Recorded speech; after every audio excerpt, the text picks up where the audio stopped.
find who is the person that did the recording, so who is the observer, because we can do a lot with these informations. I'll show you later on. For iNaturalist, for example, there are different grades of observations on how well the metadata, for example, is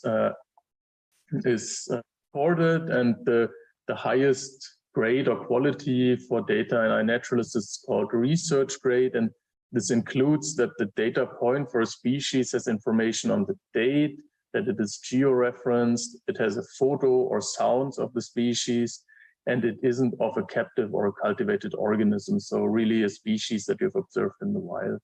And you can see all these guidelines for research grade quality data on the iNaturalist webpage.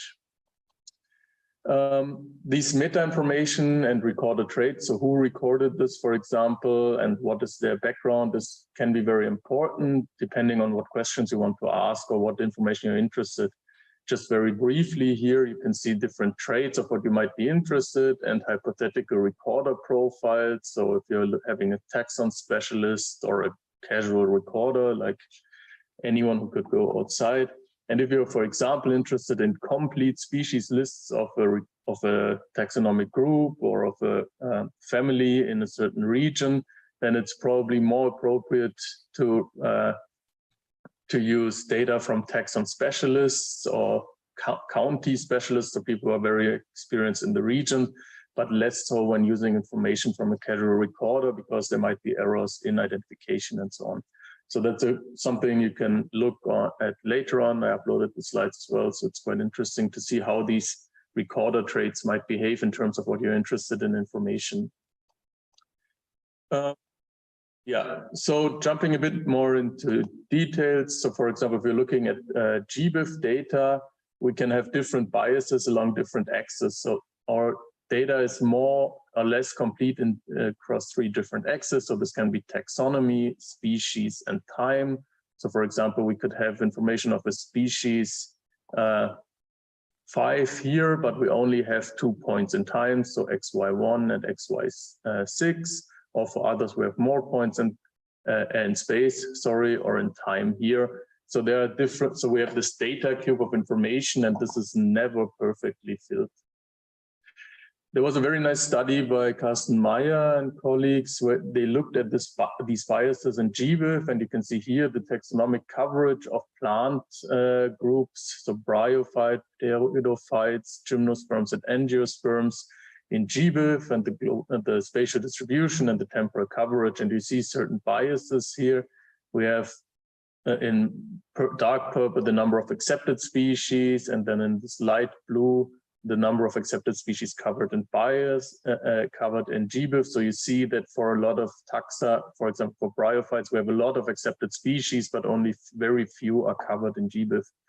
So well, if you're looking at the map here, you see a very heterogeneous pattern, and here this Moran's eye information gives a quantification of the spatial autocorrelation of how well spaced out the information is over the world. And the value approaching 0 means that the information is distributed very even or very unbiased over the entire space, and the value approaching 1 shows that this information is highly aggregated or highly biased. And you see these biases here, for example, for Europe, Australia, North America. And we see again this increase of recordings over time.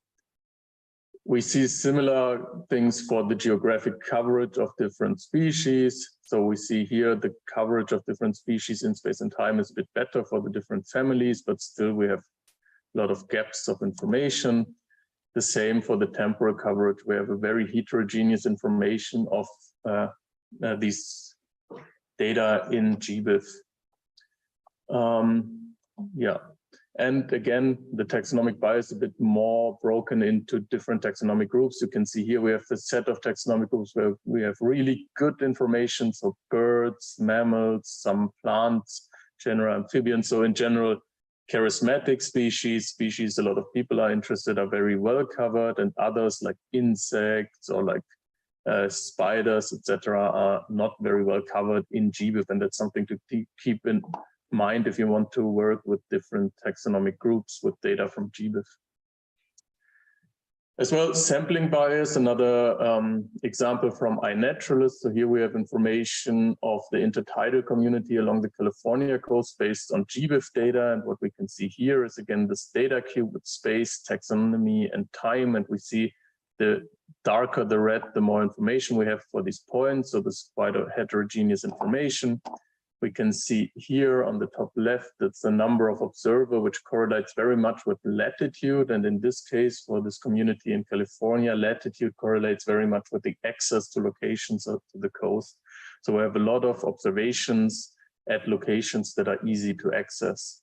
On the top right here, again, we see an increase in the sampling intensity over time from 2010 to 2019. In the bottom center, we see the number of dedicated observers and observations across the 7 most observed intertidal phyla.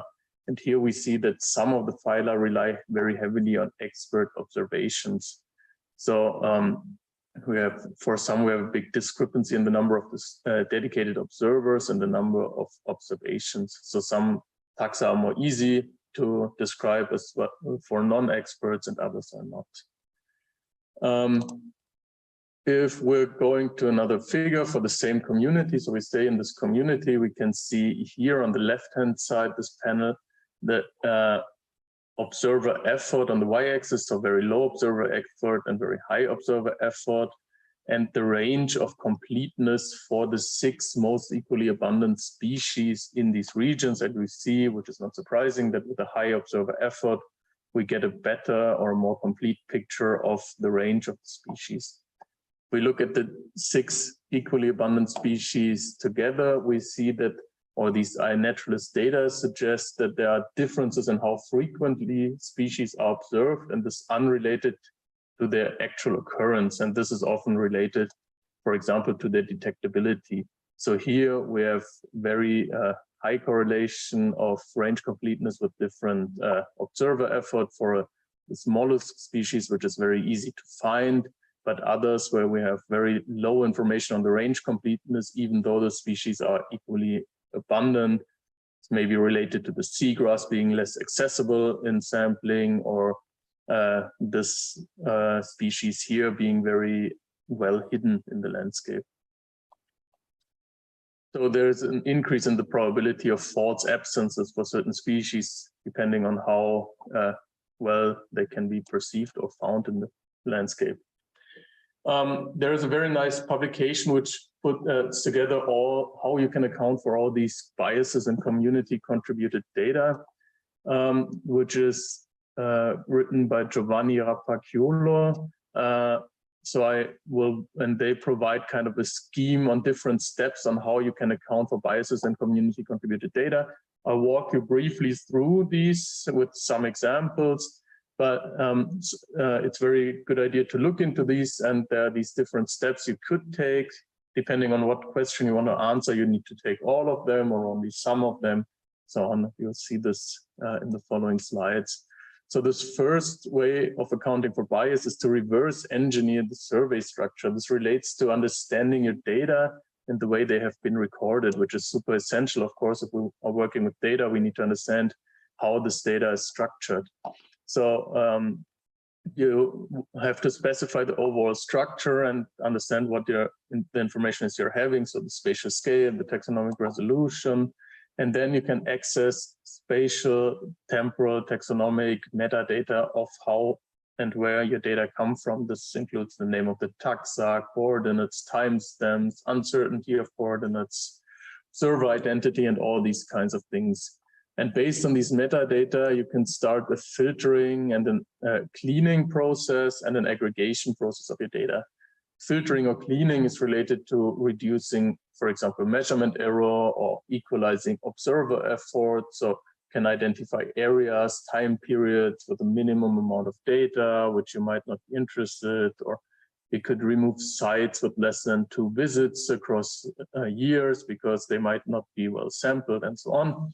And there are tools that help you to clean your data. So one of these tools is, for example, this coordinate cleaner package, which helps you to clean occurrence records, mainly from GBIF, for example, from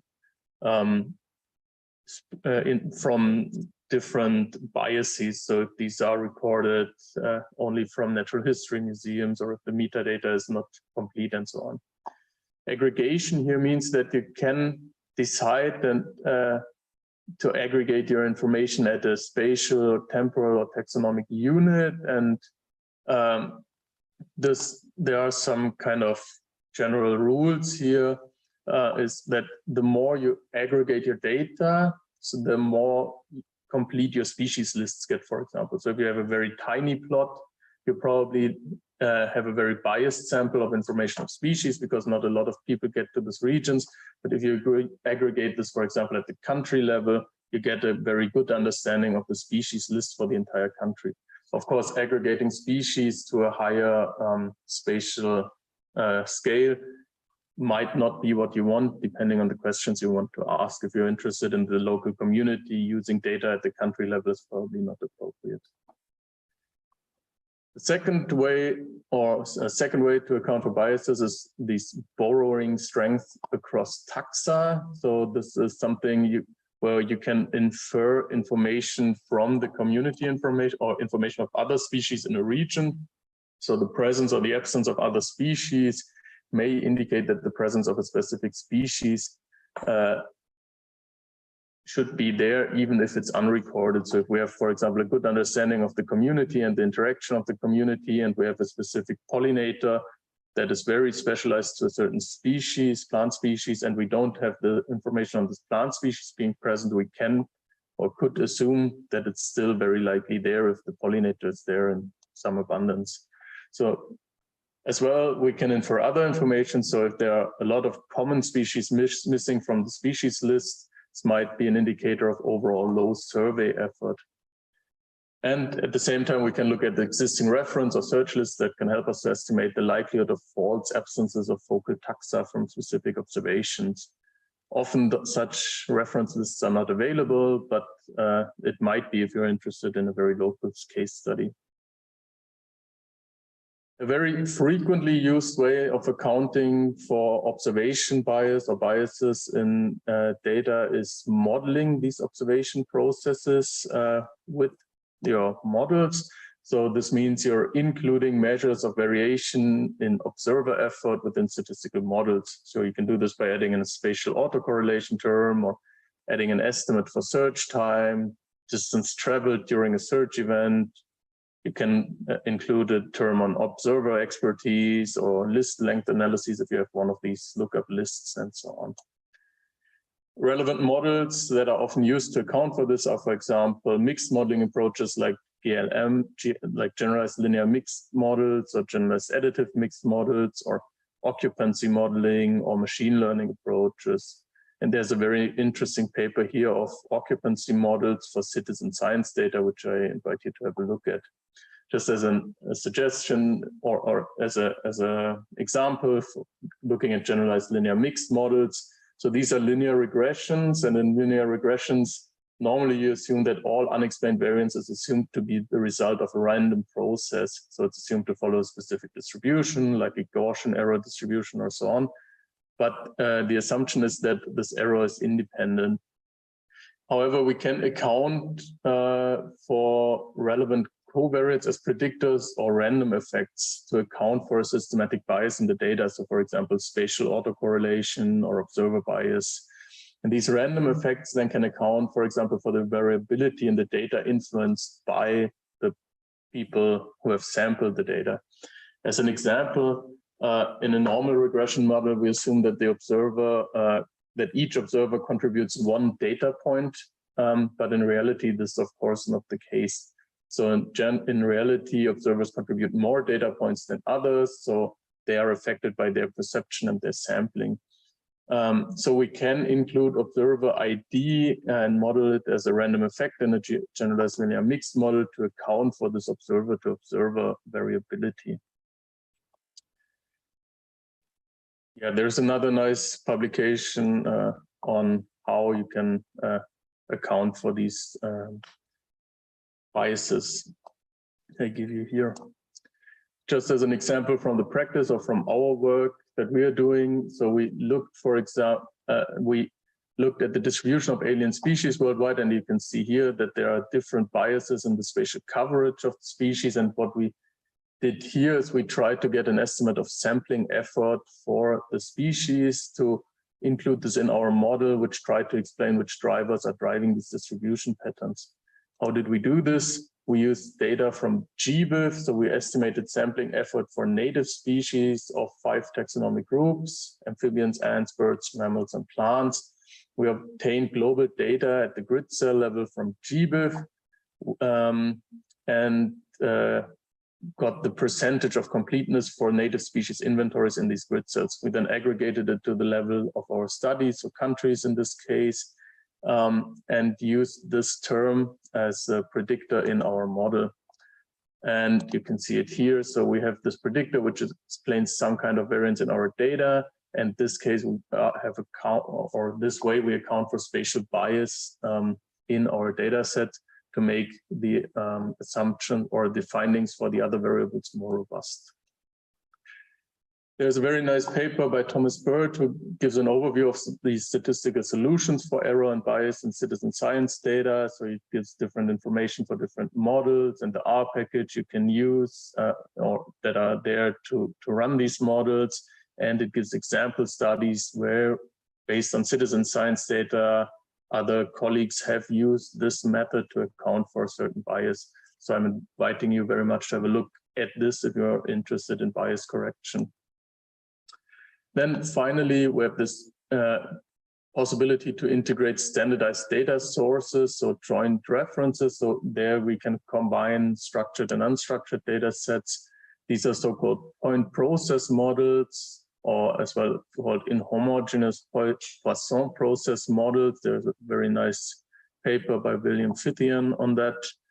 And what you do here is you use different information. So if we assume this is the distribution and the species intensity in a landscape, so where the species are occurring, then we can here, if we are having presence-absence sampling from a systematic review, so these blue squares here, we get all the information from all these squares, which are systematically distributed across the landscape.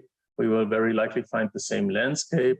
But if we, for example, have only presence data or presence-only data, for example, citizen science data, we can get a very different species intensity landscape. And you can account for these biases in presence-only data by estimating sampling bias from other species in a region, which is not the focal species of your study. An example here, so this is an example for Sydney in Australia, where they inferred the distribution of one eucalyptus species with presence-only data, and based on information or integrating information of 36 other species, including other eucalyptus species. On the top left here, you can see the presence-only data model with the species intensity concentrated very much to the coast and to Sydney here. On the top right, you can see an estimation of the observer bias from the model based on the presence-absence data for the other species. And we see we have a very strong observer bias towards the coast, where a lot of people live. And if we account for this observer bias in the model, in this point process model, we get a totally different species distribution or intensity distribution, which looks very different from the presence-only fit. And if we compare this with the satellite map, we see that fits actually a lot better the actual distribution of forest in that region. So very interesting to look at this paper too. So with this, I'm at the end of the talk. So the take-home messages basically are: taking big data at face value can lead you to very strong biases in estimating biodiversity metrics. So false absences might lead to misestimation of local and regional diversity in populations, and different biases can affect the outcome of your models and informations. You should very much critically think about your data, their potential limitation, potential biases based on the methods you're using, and here data filtering, aggregating, and really diving into your data and understanding your data is crucial. So you should ensure that robust metadata is available to assess different biases, as well as your recording data. Try to be consistent with the metadata information you provide. Gaps and biases occur in all data sets, from structured to unstructured data, so that's something you should always do and take account for. And there are different methods to account for these biases. So I really raced through these methods, but that's because we don't have a lot of time today. But there are ways to explicitly account for bias in modeling, in sampling, in pre-processing, and so on. And with that, I want to thank you all for listening, for the invitation to give this talk. I unfortunately have to leave right after that talk, but I invite you to get in touch with me if you have any questions. Drop me an email, and the presentation is as well uploaded and I think available to the participants. Yeah, thank you very much. Thank you so much, Bernd, and I understand that you have another meeting soon. So whoever has any questions for Bernd, please. You can either write them on the chat or contact him directly via email, and he will reply. It was a great presentation. It was a great pleasure to have you with us. Thanks so much. Enjoy the rest of the day. Thank you. Thank you.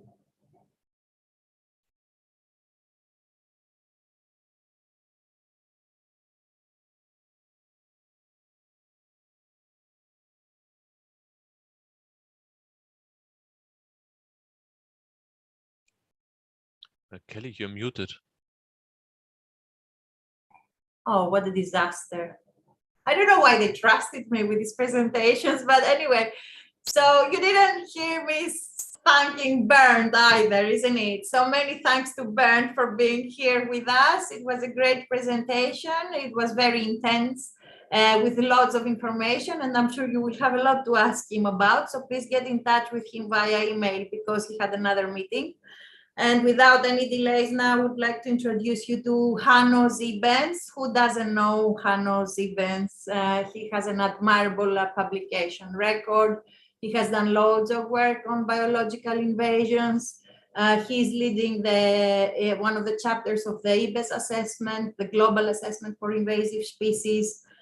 He's a great modeler, and I think all of us have used his phrase, there is no saturation in the accumulation of invasive species. I've used it several times. I always quote you, Hanno. So please go ahead with your presentation and share it with all of us. Will you have some time for questions afterwards? Yes. Yeah, sure. Yeah, I have some time. Yeah. Thanks a lot, Kelly, for this very kind introduction. It's very nice. It's a pleasure to be here and to have the opportunity to talk about some also a bit of my work, but also a bit more general. Not so much about the saturation of no saturation of accumulation of alien species, and of these more fancy aspects. It's more about technical things, but it's actually very valuable, and I hope I will be able to convince you that this is really also an important, also interesting point. So I have a presentation, a live presentation. So let's see, how can I share it? Oh, I've opened tool here. No, I had some issues with the connection during the last minute, so maybe I just hope that it's not breaking up. So can you see my screen now, presentation? Yes, it's clear. Okay. Thank you, Hanno. Perfect, yeah. So thanks again for the invitation. It's a really pleasure to be here and to talk about workflows. Which may sound a bit technical, a bit out of scope and less interesting for you. I was thinking about this the same some years ago. So, but I then learned that this is actually very useful. And even if you think that you have never done something like this, believe me, everybody of you have already done, have produced multiple workflows yourself. And I will talk about now about what is actually a workflow and how is it related to your work and to everybody's work, and how can it help to make your work more transparent, reproducible, and fair, and also more trustful. So I slightly changed the title. So the original title was more related to citizen science, but it's actually much more general. And this is, I changed it because it's it should highlight that it's not only about citizen science data here, it's also not about invasion ecology, it's something very general. It's part of this initiative of open science, and it's applicable to all disciplines. So to start a bit more generally, in science, we heavily rely on collaboration and communication. So that's clear. Just when you look at the authorships of papers, for example, you will hardly find any single author paper. And this is also because it's science and research is getting much more complicated, and it's very challenging to cover for a single person all these different fields of your research. And this is particularly true for invasion ecology, where we cover processes which often span large geographic distances. So when you consider the native ranges and the alien ranges, and also the transportation in between and the impacts, and so there are very different aspects involved in this analysis and this research, and it's impossible to cover this by your own. So collaboration and also then communication is key, is very essential to exchange ideas, to share insights, and to address critics properly. And here I do not only refer to written or spoken words, but also to sharing data and workflows. And what does it actually mean to have a certain data set? Because also the data set have to be described properly. And also the process of getting to this data set has to be provided and communicated well.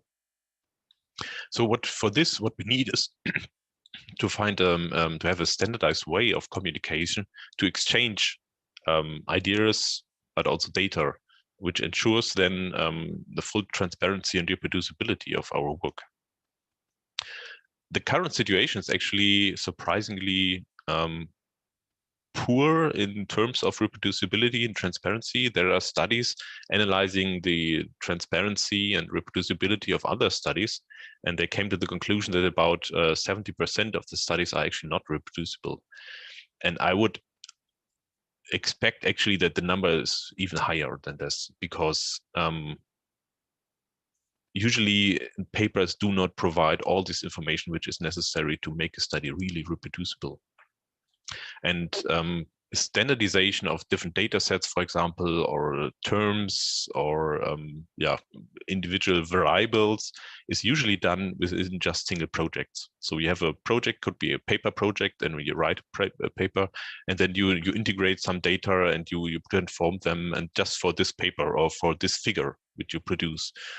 And that's usually hopefully done within this paper project, but in larger project, joint project with partners, so it's hardly done. And if it's really comes to the publication, it's rarely done that people follow really the very common the standards and provide the full background of standardization and data production.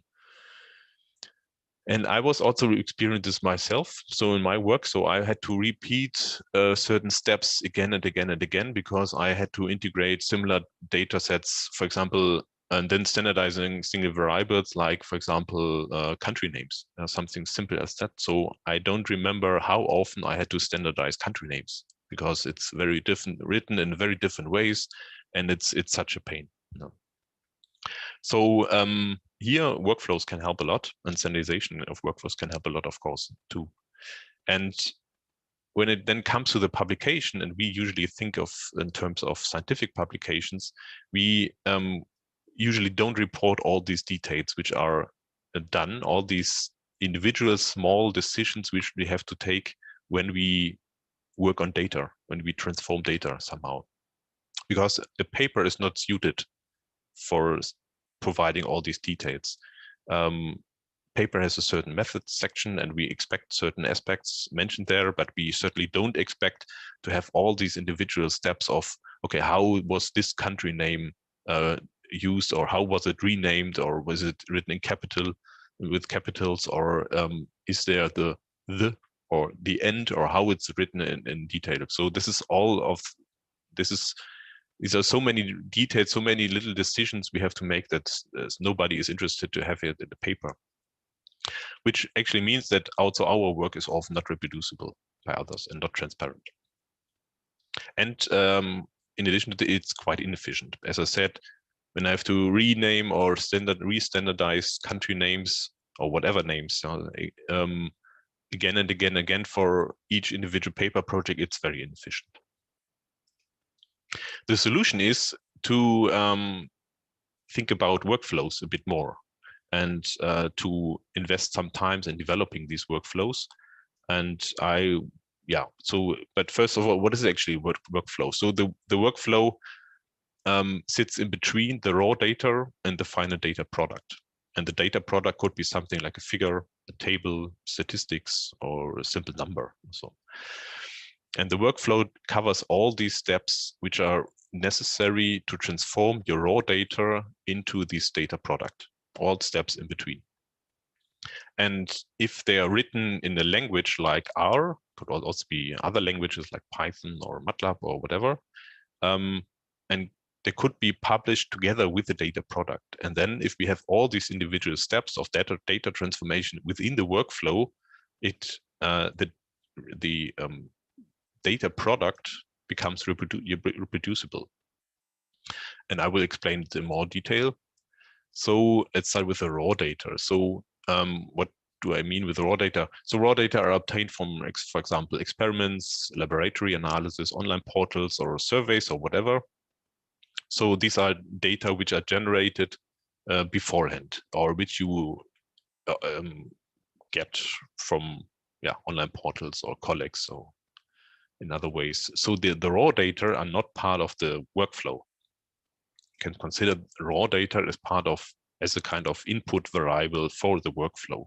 So you have the raw data and you have the workflow, which is mostly consisting of certain functions which are modifying the raw data. But the raw data itself should not be modified.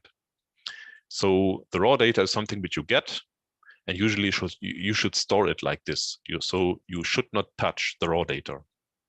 Then you have the workflow, which is designed to prepare the data to obtain your final data product. But your raw data shouldn't be touched. And this has also the advantage that if you replace the raw data, for example, with a more up-to-date version, then you can apply the same workflow again. So that makes it much easier to reuse your own functions in your own workflow. And the workflow then covers all the steps which are required to transform your data to the final data product.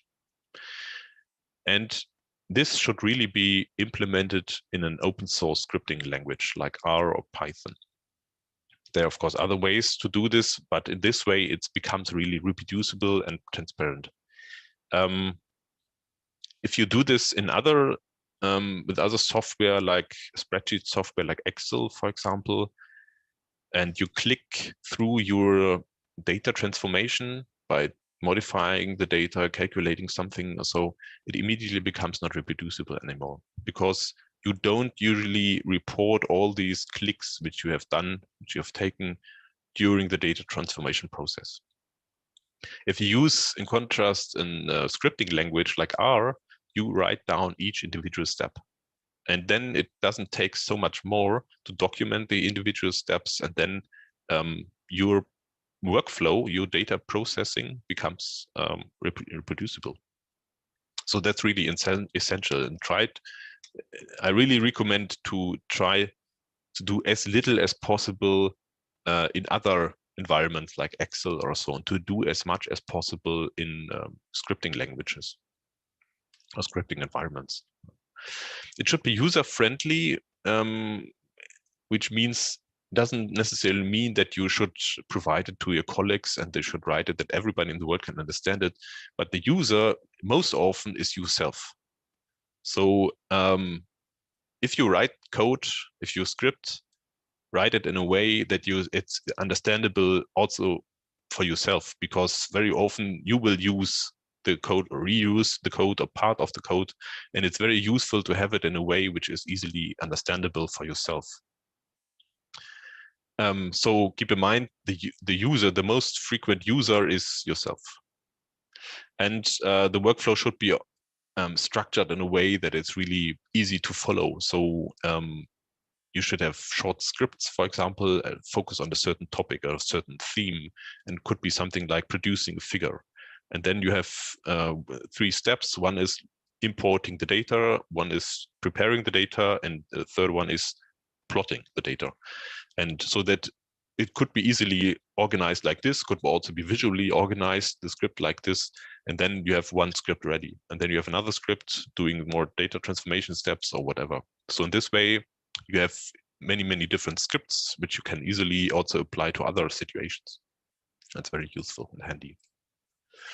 And how to do this, there are many details to consider here. It's a bit overwhelming when you start with this, but there are a lot of also guidelines available. And I really recommend the guidelines here by the British Ecological Society about good coding practices and data management. So they have these 2, they have several, but these 2 are very useful for the topic we are addressing today. So one about reproducible code and one about data management. And it's written in a very accessible form. It's also nicely illustrated and provides lots of valuable information. So it's very useful. And some of these standards are something like using functions as much as possible, because then you can easily reuse and reapply the function. This is already quite, I mean, a bit advanced. Yeah, so it's probably may sound technical, but there are several recommendations, several points for best practices, which are pretty easy to implement. For example, the next point is here using explanatory variable names. So if you use a variable name called A, B, C, or whatever, it's really difficult to identify what is actually meant by this some weeks or months or years later. But if you write a really in a sounding name, so in a name which is really understandable for you also next year, then it becomes much easier to understand your code.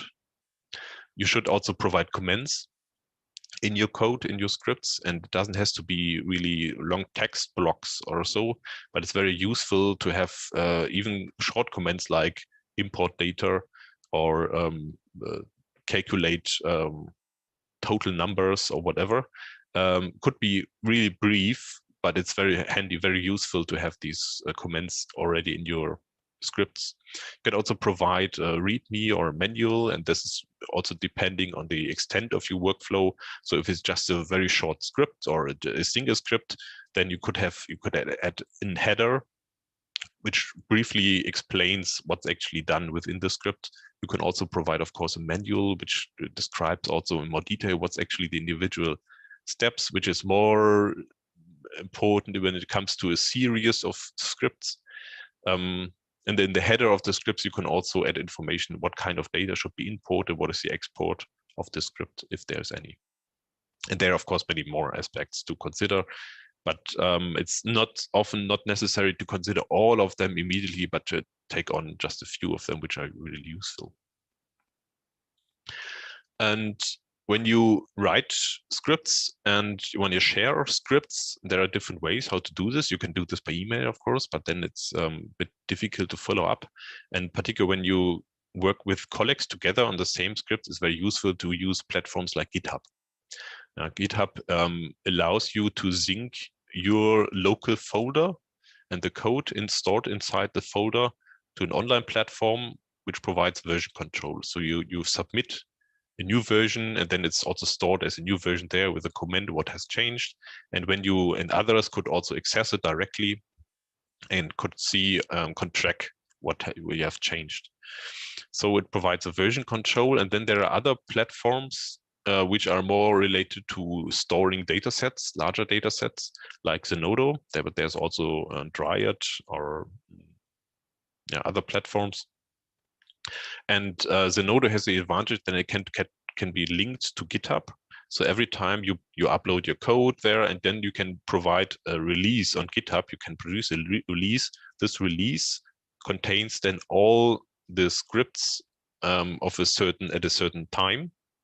And the release will automatically transfer to Zenodo, where you get a DOI a digital object identifier, which is a unique identifier for citing this version of the workflow of the code, which is very useful. And Zenodo also allows storing more data sets, so you can store the raw data and the data products plus the workflow all in one place, which is very handy.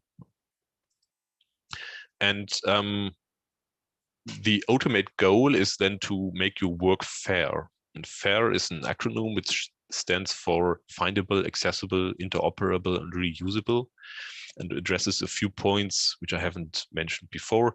So your work, your data, your workflow, and so should be findable.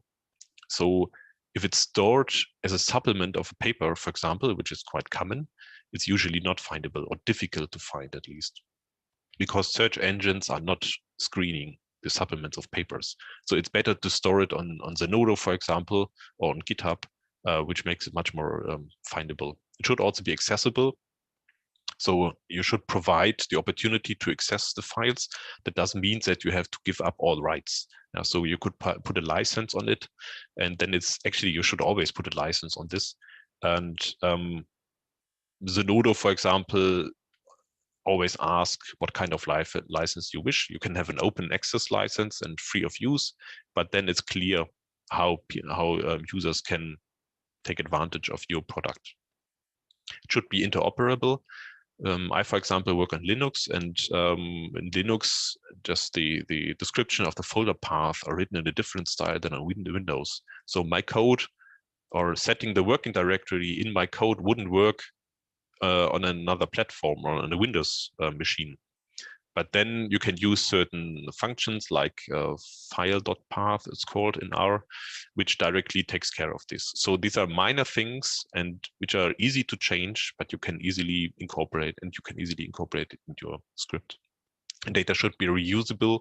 So that's also related to the license issue, that others are allowed to take advantage of your advancement.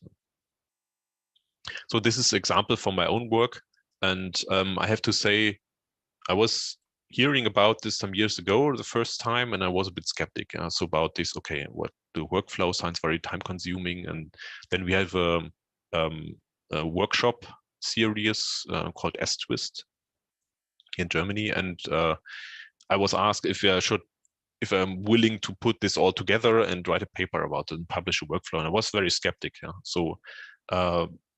But now I think it's very useful, particularly for my own work.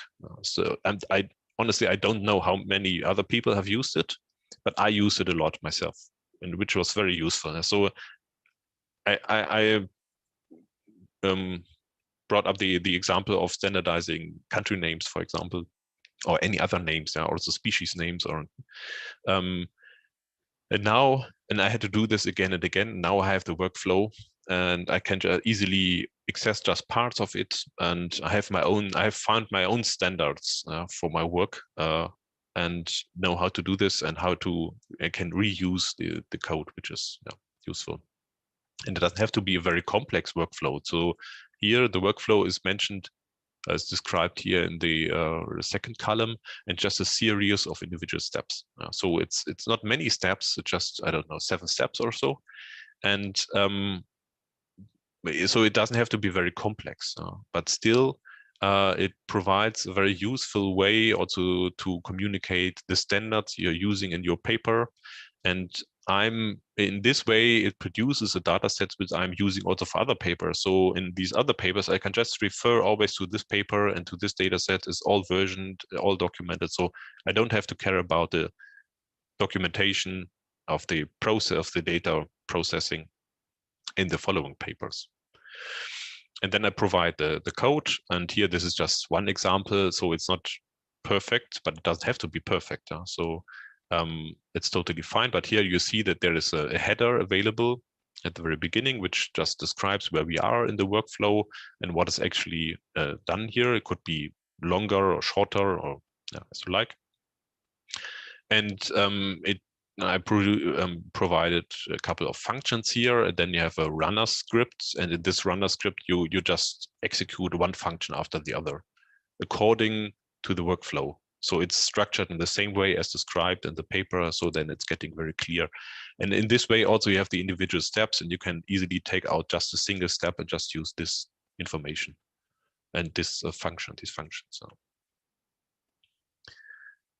So this may all sound complicated and challenging and probably not applicable to your case. So that's the same feeling I had some years ago. But keep in mind that this is a learning process. So it's not necessary. We have a certain gold standard in open science, but it's not necessary to reach the gold standards immediately. So not from one day to the other, because it's simply not possible. And very often it's not necessary to have this gold standard reached in all cases. It's very much depending on the work you are currently doing, if this is really something which you're planning to repeat, if you're planning to publish it, and if this is something probably also relevant, very relevant for others. So think of the projections used in climate science. So these are heavily challenged by others who are criticizing this. So, and these projections might also have some policy relevant inferences. So it's essential that the researchers can reproduce exactly this projection at that time with this version of the code, of the version of the software and the version of the operating system and all this. So this is a kind of gold standard. So we do have everything versioned, everything very well documented. We probably don't need this very often in our case, but at least some points can be easily incorporated in your work, in your daily work, and this could be already make a big difference. And keep in mind that there are also many tutorials available, so which help you, like the ones provided by the British Ecological Society, and also IBES is providing a series of tutorials, including YouTube tutorials, which provide information about how to use external data, for example, or more related to data management in general. The problem with these best tutorials are that they're a bit difficult to find. So they are stored on the Zenodo, and I found them by using these search terms here, which I'm provided also in the Google folder. Yeah, but if you write me email, I can also try to pick up. So to identify really the individual links for all these tutorials. So my personal experience is that it's actually very useful. So it's a bit more work, but when you're getting used to it, particularly when it comes to writing scripts, it's not such an additional amount of work. So it's very handy, particularly for yourself. So it structures your own work. You're forced to tidy your own work. You should think more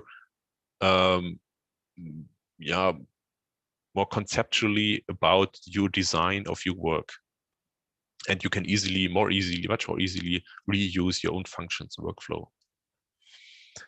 And as I said, it's not necessary to do so very often. When you want to publish it, for example, I mean, when it comes to the publication, it's another benefit, because then you have another publication, but you also need to invest more time, and very often it's not necessary. The workflow might not be interesting enough for others that it comes to the publication of, or that you think about a publication of workflow, but still this is one option. So to get another benefit of it. So in summary, there are just a few points here which I would like to highlight here. So one is use open software and open formats. So I haven't addressed it very clearly before, but open software is something like R or Python. MATLAB, for example, is not open. Excel is not open. Word is actually also not open. So also their formats, like an Excel file or Word file, is not an open format. Open formats are CSV and TXT files, for example, which can be read by any software. Yeah, so the data processing steps should all be in the script, because everything which is done outside the scripting environment is nearly impossible to reproduce. So it's not transparent at all. And you should think about structuring your work and make it more accessible, more readable for yourself and for others. So you document each individual step by providing comments in the code, but maybe also a manual. And finally, that is the ultimate goal, is to make your science, your work accessible to others in according to the fair data principles, or following the fair data principles. Yeah, and with this, I would like to thank you for your attention. I'm happy to answer any questions now or at a later stage. Yeah? So you probably know my email address or can share it. You can easily find also information online in one of the many tutorials. Thanks a lot. Thank you so much, Hanno, for this excellent presentation. I don't know, has any one of the students any questions for Hanno? It will be nice, since he's here with us, to ask him now, but as he said, if you don't feel comfortable, you can always email him later. So if you have a question, just unmute and ask Hanno. No? Anybody?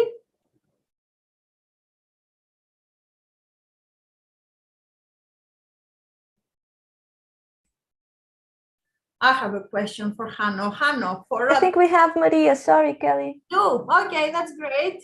Hi, Hi, Maria. hello, good morning.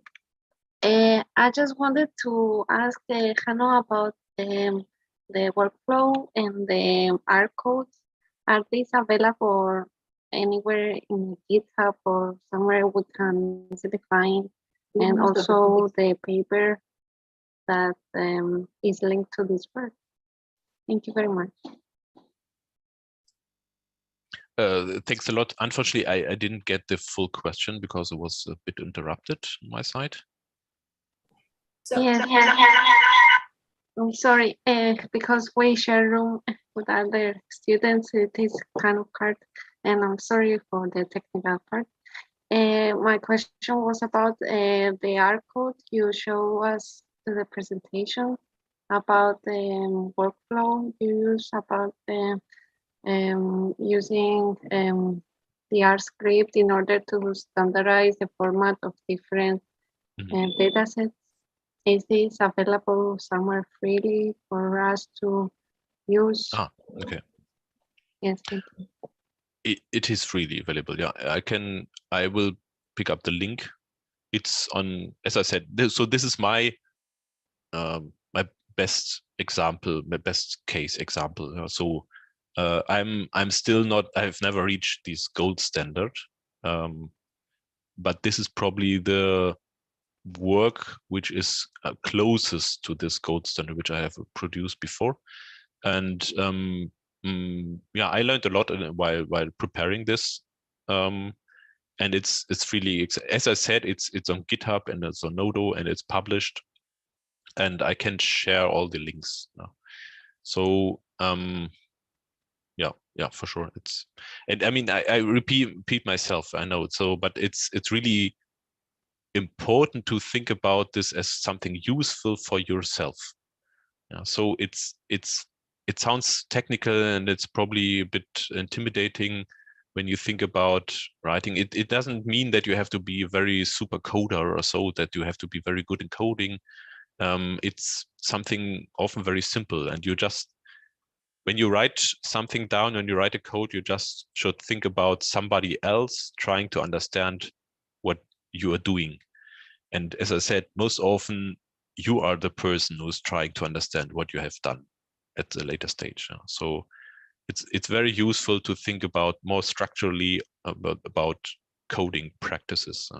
Coding is something which you, and also data management is nothing which we learn at universities usually. So it's something you have to learn yourself, but it's not so difficult as it sounds sometimes. Thank you. thank you, Hanno. This is very clear, and it's very useful that you're going to share all this information with the students of this advanced course. I've been there many times with giving bad names to sites or to species or coding, and it's something that I've learned with experience. And certainly now that I understand better myself what you mean with the workflow, I will also try it myself. So thank you very much. Has anybody got any other question for Hanno? No? If not, thank you so much for being here with us. Thank you. And it was a great pleasure to listen to you and to meet you all. And feel free to contact Hanno if you have any questions. Yeah. So I'm going, oh, thanks, Hanno, thanks a lot. So I'm now going to proceed with our next presentation, which is the last one before the short break that we're going to have. So the next presentation is by Lien Reisenhoff. Unfortunately, she couldn't be with us today. And her presentation is about how we can include non-professionals, experts in the scientific process and in citizen science. And she's also going to talk about FAIR data. Lien is doing some great work, and she has done quite a lot for the Alliance CSI cost action on the fairness of data, and they have produced also with Quentin a great video. If you visit the alliancecsi.eu website, you can find it there. It explains very well why we need to have fair data in science, and I think Quentin in the afternoon is going to talk a bit more about this. So now I'm just going to try to share Lien's presentation, so bear with me for a minute. Yes, this is it, and you should go back to here, and now, cool. Welcome everyone, and thank you for attending this presentation. My name is Lien Reisenhoff, and I'm working as a data steward for the Research Institutes for Nature and Forests. This presentation will talk about how to include non-professional taxonomic experts in the scientific process. More specifically, I will focus on how to include non-professional taxonomic experts in creating species lists here. I have a background in creating data flows for the generation of invasive alien species, so this will be the main focus of this presentation. Here we are talking about the ideal world of creating species lists. Very often, taxonomic experts work on a specific focal group of invasive alien species, such as the Asian hornet, Himalayan balsam, or Japanese knotweed. In this ideal world, data is stored in a database in a structured, standardized way. Each taxonomic expert or data manager has its own species group to manage, and data can be shared and assembled between taxon experts in a very simple way. However,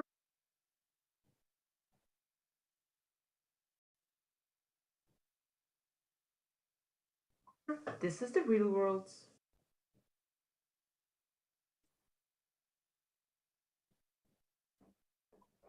Very often, data is stored on paper, published in books, or stored in a digital way, but very often in such a way that data cannot be exchanged.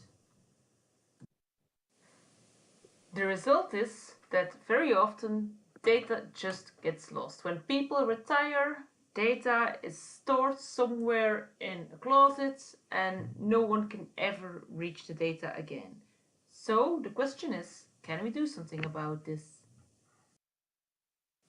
In this real world, there are different ways to store data. I'm thinking about field notes, about digital scans, photographs, analog or digital, Excel sheets, and many other options are possible.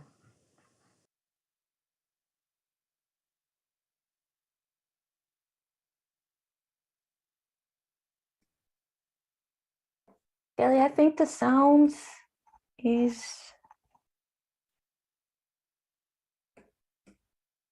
not working. But the real question here is, how can we integrate data from these different sources into one single aggregated database? And here I want to introduce you to the FAIR principles. The FAIR principles were introduced by Wilkinson and colleagues in 2016, and they cover 4 main principles, each subdivided in several sub-principles. The FAIR principles describe the need for data to be findable, accessible, interoperable, and reusable. Basically, for your data to be findable, your data needs a globally unique identifier such as a DOI. You need to add rich metadata with your data, and preferably your data is indexed in a searchable research. For your data to be accessible, you need to describe the protocol to which you can access the data and the metadata. And for your data to be interoperable, it is wise to use a fitted vocabulary, to use linked data, and to use a language that is universal for everyone to understand. For your data to be reusable, you need to describe where your data comes from and which processing actions you performed to generate the data you have now. You need to provide a good license that allows reuse, and also you need to describe the conditions that allow reuse in your metadata. The FAIR principles cover many other things, so I advise you strongly to consult the Wilkinson et al. Paper from 2016, or just Google the FAIR principles and you'll find many other details there. So basically, the FAIR principles make sure that we go from a situation like this to a structured dataset that is findable, accessible, interoperable, and reusable. Here you see an example of a checklist that is published to the Global Biodiversity Information Facility, or GBIF. This is a global repository where you can publish checklist data. Or you can use Zenodo to publish your data in a fair way. The important message here is, from the moment you use a repository such as GBIF, Zenodo, Triad, or many other, you automatically tick some boxes to make your dataset fair. Now, to get data from notebooks, Excel sheets, scans, or whatever to a fair dataset published in a repository, we need a good and understandable workflow. A workflow that describes what you need to do in a step-by-step manner, just like a recipe in a cookbook. This is exactly what we published in 2020. The checklist recipe for making species data open and fair.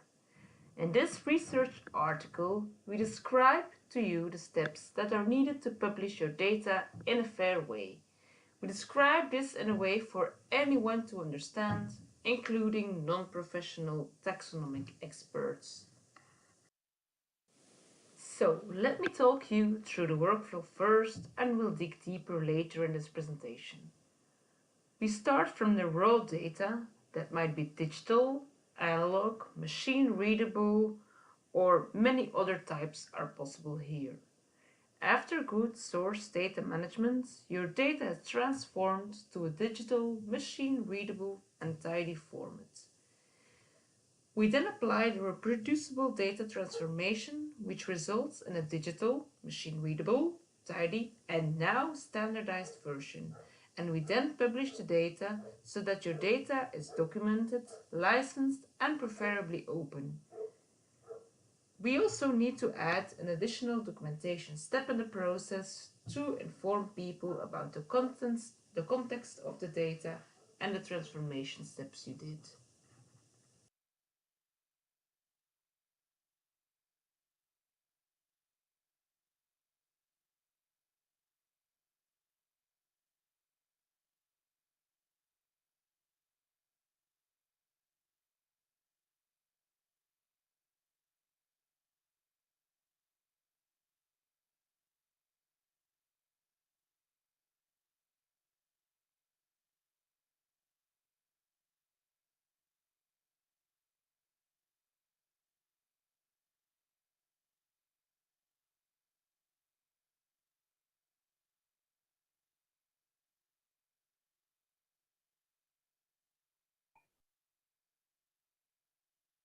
Guys, can you hear anything? Because I cannot.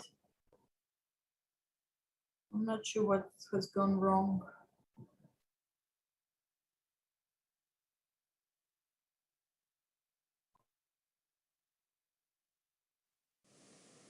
Let's start with the source data management. This is an example of a standardized dataset that was extracted from GBIF. The data is published as a Darwin Core archive, to which I'll come back later, and includes complex identifiers and Darwin Core terms. Although this data format is highly interoperable, it's probable that this format is too complex for people to manage their own data. You really want to manage your own data in a way that you are completely comfortable with. So this is a more appropriate way to manage source data. As you can see here, the column names are quite intuitive, so it is easy to understand and manage by anyone. So the important message here is manage the data close to the source so that it can be maintained by the persons generating the data or in close contact with them. Now, managing the data close to the source does not mean manage your data in a messy, non-machine readable way. What we want is data that is digital, machine readable and tidy. What we don't want are analog data, or if you use field notes, make sure they are available in a digital way as well. What we also don't want are PDFs. PDF files are not machine readable. The text cannot be extracted from the file without specialized software. What we really want is a structured tabular format such as an Excel sheet, but more appropriate, a non-proprietary CSV file. Also, we advise you strongly to use the tidy data format. With tidy data we mean each observation is a row, each variable is a column, and each type of observational unit is a table. In this way, you really speed up the process of transforming the data and making them ready for publication. To help people with the management of their checklist data, we have generated a template for managing checklists. This template can be adapted to the needs of the data manager. So here's some advice for anyone managing species lists with respect to source data management is to keep your raw data raw, manage the data close to the source, and use the tidy data format. Now I want to focus a bit more on the importance of good documentation in this workflow. Specifically here, I will focus on the importance of rich metadata. With rich metadata we mean metadata that gives you sufficient context to understand the data. Where did you generate the data? Which species you focus on? Or what is the temporal scope? Which sampling methods did you use? And did you use existing data, and where did that data come from? Additionally, through your metadata, you can provide elements such as keywords to make your data more findable. Adding the DOI of your data in the metadata is also helpful in this respect. So, you can advise people managing species lists to be very generous with metadata. Of equal importance is the file management. Anyone can recognize a situation where you save a file as final, final one, final last, and final really last. So what you really need is a good way to structure your data in a well-organized manner and use good naming conventions. A somewhat more complex step in this workflow is the reproducible data transformation step. In this step, we transform data from a digital, machine-readable and tiny format to a digital, machine-readable, tidy and standardized format.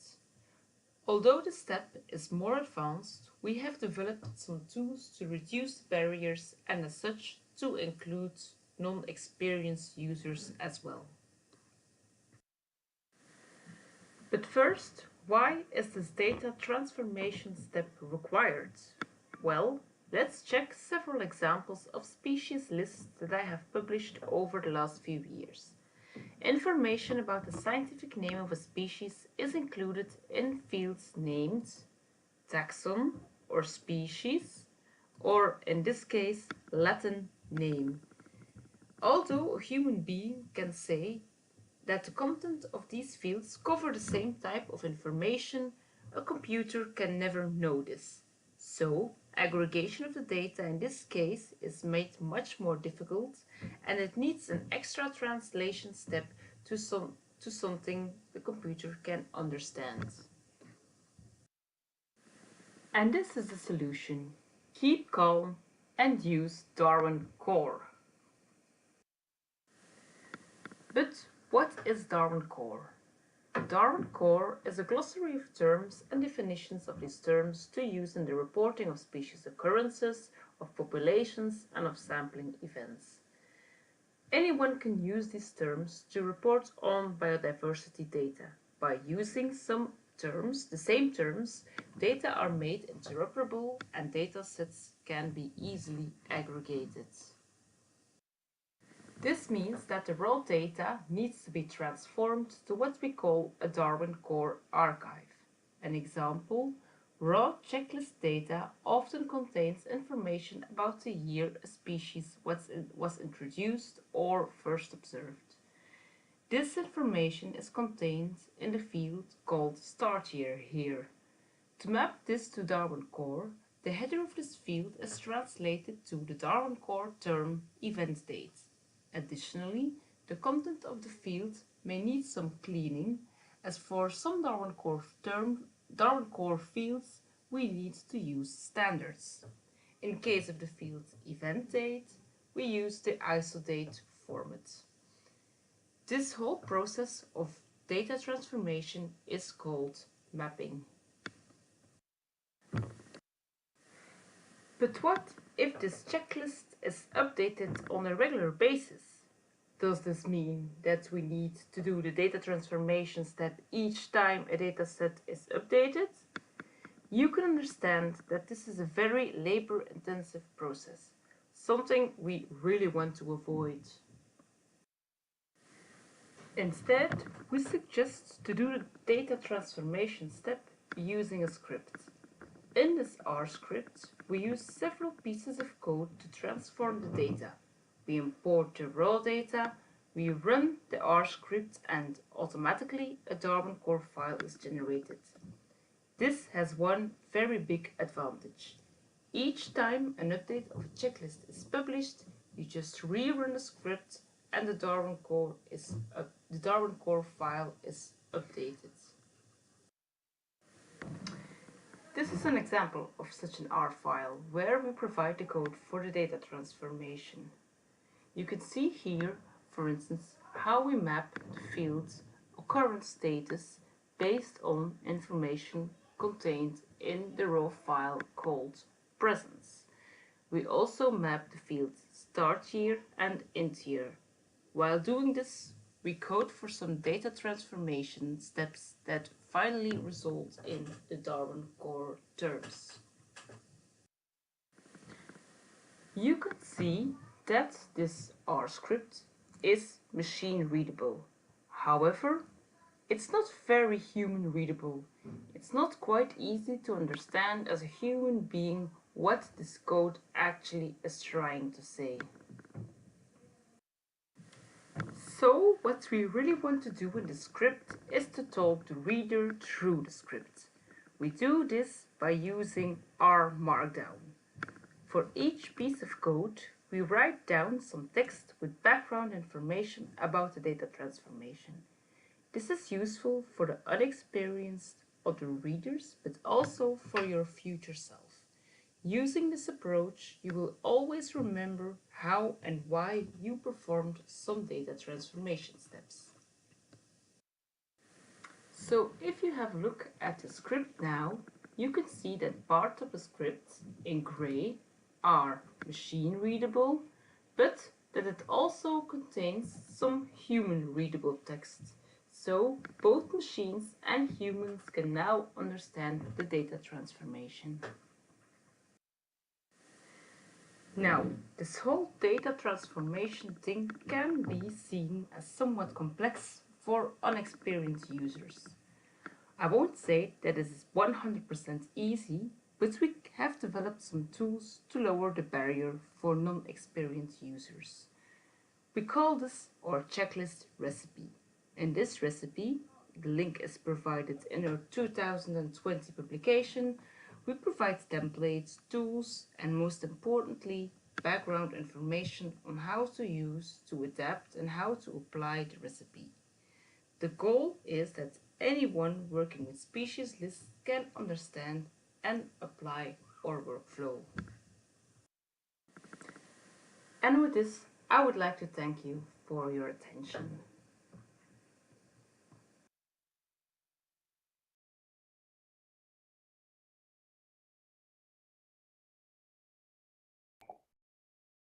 Thank you on behalf of Leah and all of you for watching this presentation. And I think you have realized now by the last two talks how important exactly is data management. We have two experts who cannot stress this enough. So I think this is a very important message for this morning. If you have any questions for Leanne, please feel free to email her.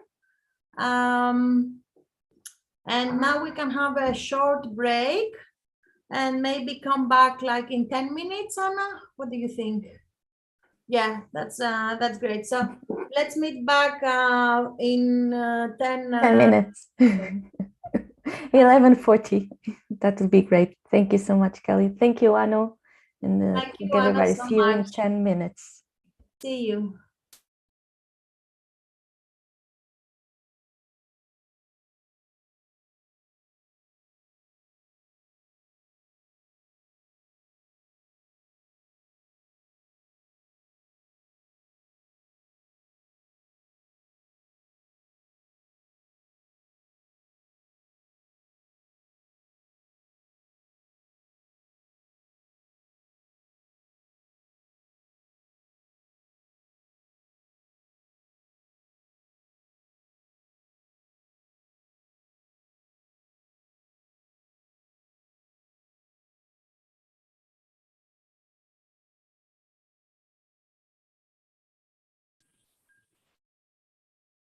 I was going to say I'm here now, so I can be here for the morning. Hi, Quentin. Hi. How's it been going? Yeah, I think it's been great. I think we had some problems with the live streaming, but it's working now, I think. So it's all fine. But we had some excellent presentations by Bernd. Unfortunately, we couldn't live stream the whole of Bernd's presentation, but Hanno's and Lien's was live streamed as well. And it's been excellent for me and hopefully for all the participants. We have now a 10-minute break. We're going to meet back at 11:40 or 1:40 my time, in 8 minutes actually.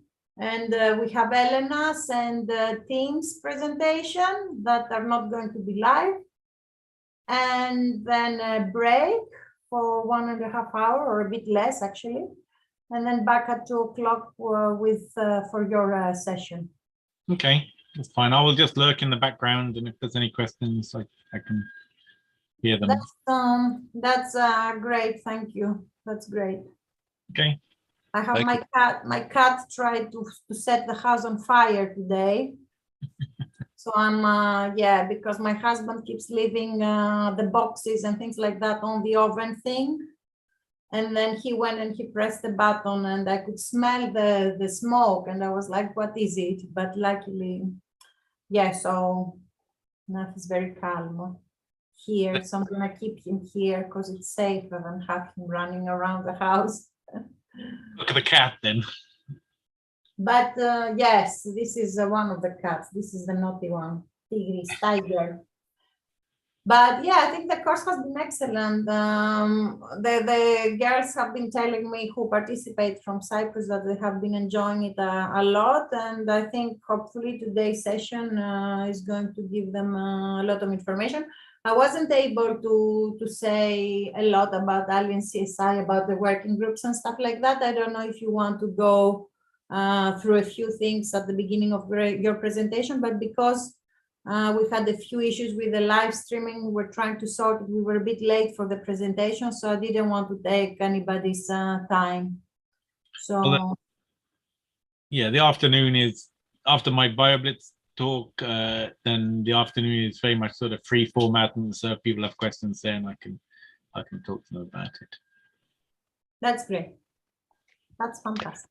Quentin, what kind of fancy camera view do you have on your screen? We can see you from all directions, from all perspectives. It's my owl.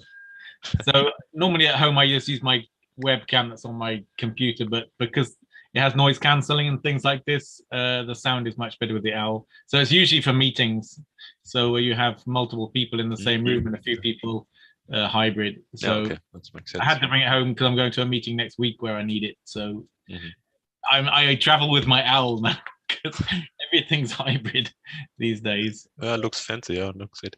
I have to say that I have to leave in a few minutes because we have an institute-wide convention here in the afternoon. So I cannot really join your talk, unfortunately. I'm sure you know it all anyway, so that's fine. Yeah. No, recent advantage of your BioBlitz. No. Okay, so I have to leave. I wish you a nice day, nice course, and enjoy the presentations. Yeah. Thank you so much, Hanno, for being with us. It was an excellent presentation and we really enjoyed listening to it, and have a good afternoon. It sounds very formal, your afternoon. No, it's actually not. No, it's kind of an event for the whole institute to come together because they're spread over Germany, and then they're coming once a year together. So it's actually quite nice. So. Oh, that's nice. That's nice. Enjoy. Okay. Yeah, okay. Bye And bye. yeah, Thanks again. Thanks a lot. Huh? Bye. You're welcome. See you. Bye.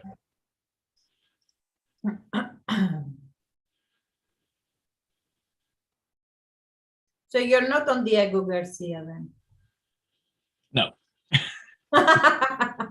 Just in Belgium as usual.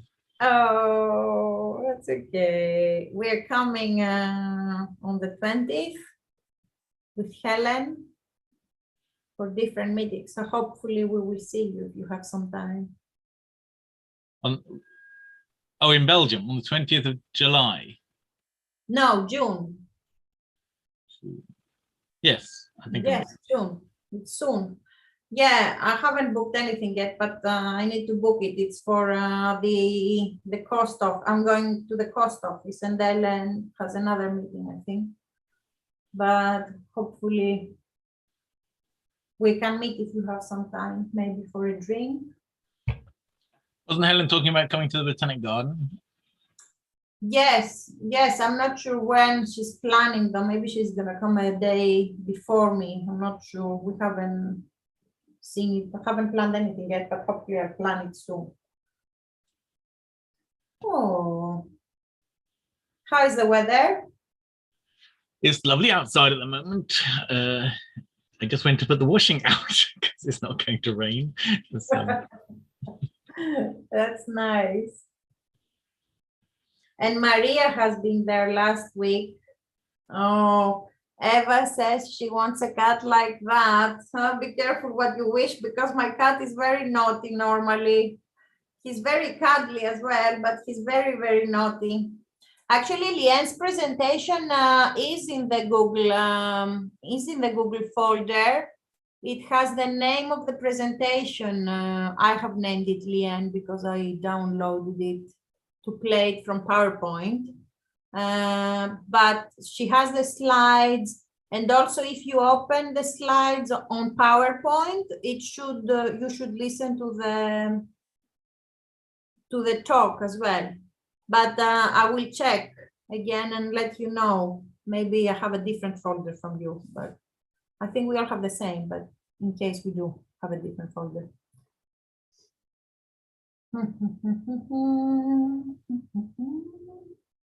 So Kelly, are you going to be around for the afternoon where we have a sort of more practical session?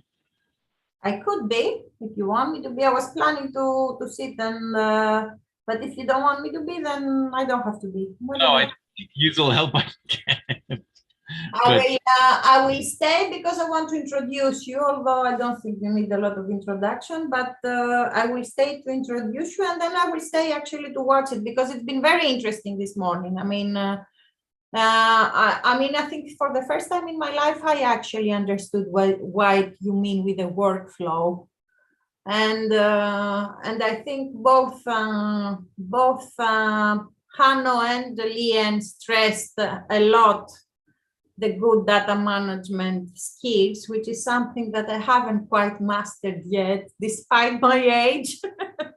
So hopefully these younger guys here are going to start from early on using these principles. A good thing to learn early on so that when you start doing things, you start doing it properly, because trying to retrofit it afterwards is much harder. So if you start doing things badly, then changing your practices is painful. But if you start doing it the right way at the beginning, it's easy. Yes, I think it's important to start learning things properly, and also to start learning about all these new things that exist. For example, Zenodo, the Darwin core, all these principles, you know, they're not well known to most of the scientists who manage data sets, even if they're not large data sets, you know, even if they're just their data sets. But I mean, from my experience, when I first started this job now with mosquitoes, I wanted to look at the data that they had before, because we have time series data for mosquito trapping twice a month for the last 15 years or so. And I couldn't find any data because the previous entomologist left from my current job in bad terms. And she decided, you know, to just ruin all the data. And there was nothing there, which is really, really sad. And I think, you know, some people just lose their data or they retire. I think Hanno was saying how people retire and they don't leave any data behind. So, yeah. Anyway, I think if you're ready, guys, then we should start. I don't know, are you all back? Anna, would you like to wait a few more minutes for the guys to come back? Oh, yes, let's just give them 1 minute. Yes. They are coming back. Yeah, let's give them a few minutes. Have you met Quentin? Where is Quentin gone? Oh, he was switched off. I'm still here, but it's not my turn yet, so I... Yes. Thank you for joining in, Quentin. Anna is also coordinating from the side of CIBIO, so she's doing a great job. Thank you so much, and thank you for your kind words at the beginning. So, it's also a pleasure to see the experience of other people and learn. So. So whenever you're ready, I can try to share the next presentation. I'm just going to say that the next presentation is from Elena Tricarico, and I'm a bit biased as far as Elena is concerned because she's a very close friend of mine, but she's also a great expert in freshwater biodiversity and in freshwater invasive species. And she's also very approachable and a great person. She participates at the IBES assessment, and she has done a lot of publications and book chapters in her career.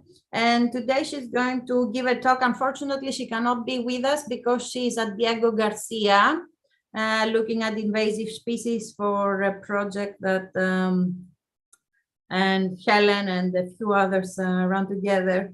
And her presentation today is about engaging citizens into reporting aquatic alien species.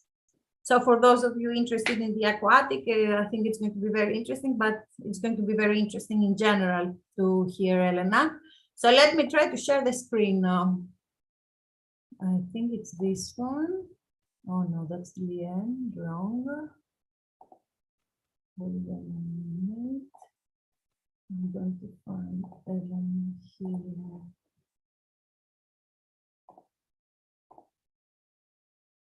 Is here. Now that's YouTube. No.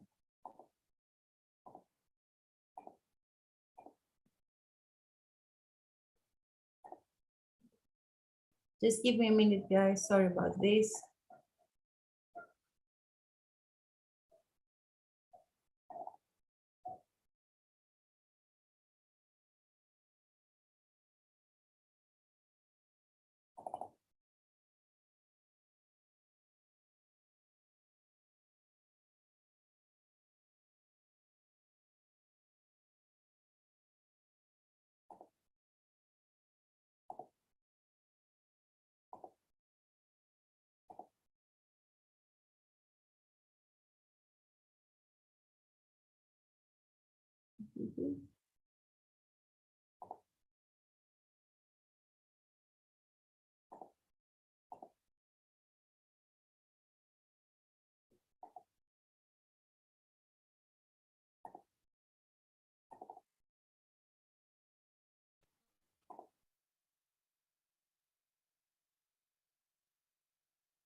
Can you see the screen?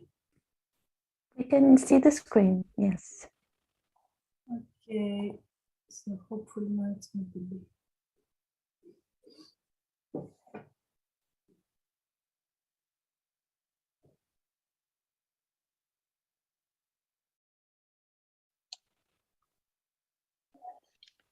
Morning, everybody. My name is Elena Tricarico from University of Florence, and I work in aquatic environments, particularly freshwater environments.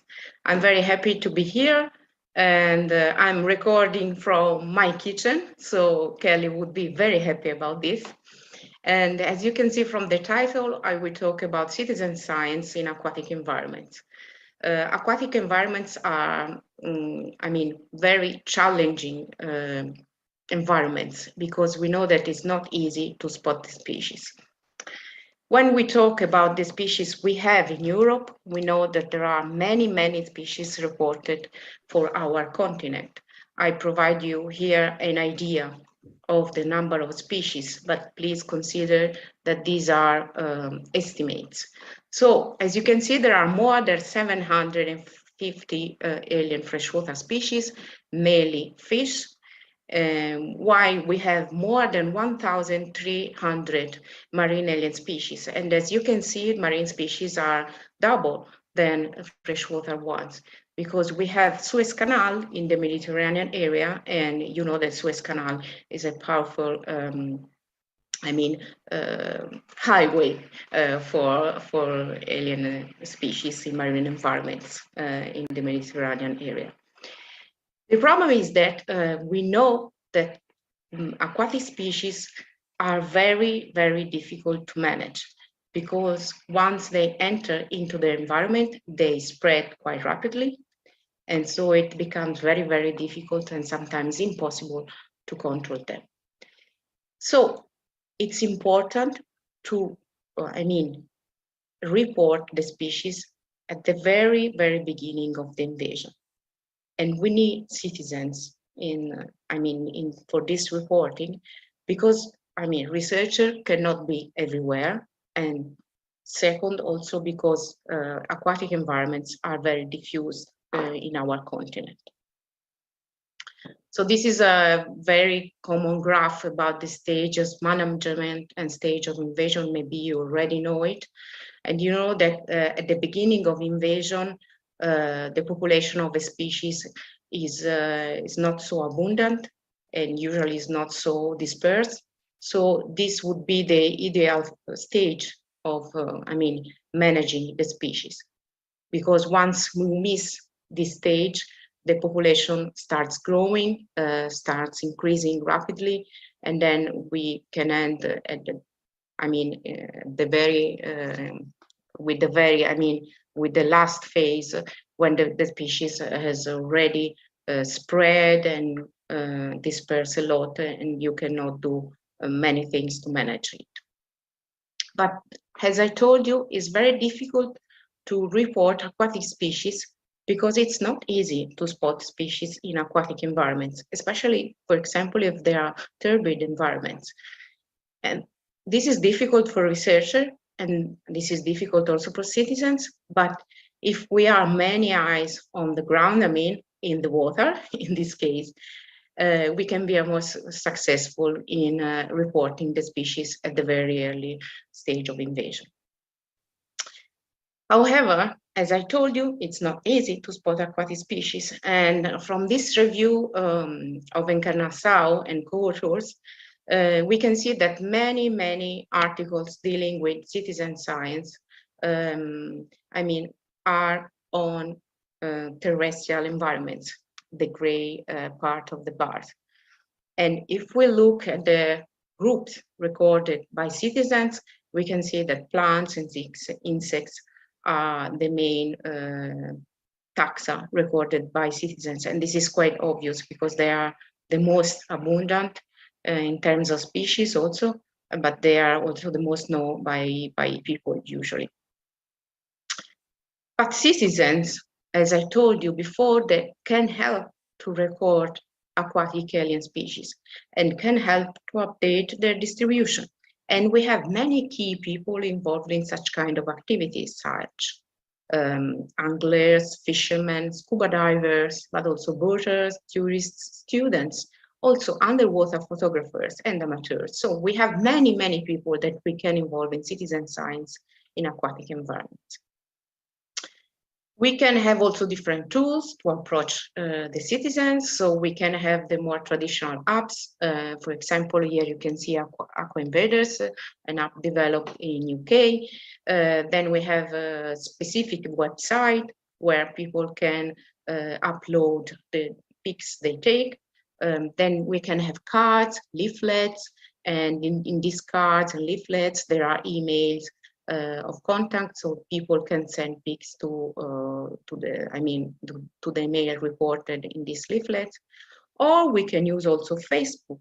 In Italy, there are many groups of anglers, but also people interested in aquatic environments, and they report what they find when they are out in the field. And also we can use the questionnaire to assess the perception of the people, but also to ask them about the species, or where they can find it, and about the impacts and so on. This is an example provided from our alien CSI cost action. These are cards developed by the Greek people in order to identify many marine alien species, and these cards were translated in different languages. This is Italian, and they were distributed to anglers, divers, and many people. And there is also an email of contact on the top of the card. Maybe you can see it. So this is an example of material we can use to increase the awareness, but also involve people in reporting species. So there are different approaches of citizen science. We can use the citizen science for long-term monitoring programs. And as an example, I mention here this work performed in France on macroalgae. And it was really interesting because citizens were involved for a long time, for more than 8 years, to report the algae they found in this harbor in France. Also, LIFE project can involve people in monitoring. For example, LIFE in Vasaqua is a LIFE conducted in the Iberian Peninsula. Citizens were involved to report many aquatic species. Also, citizens can be involved in this BioBlitz.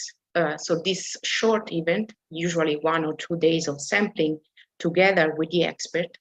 And it's quite interesting to see that even in BioBlitz, people can report aquatic species, like this one happened in the United States, where they conducted this marine invasive species BioBlitz. Obviously, the participants received the training on the identification of several alien species, and citizens detected this spread of the invasive tunicate Didymno vexillum during the 2-day sampling. So they were very, very important in detecting such kind of spread. Citizen science can have also different aims. There are projects dealing with awareness and prevention.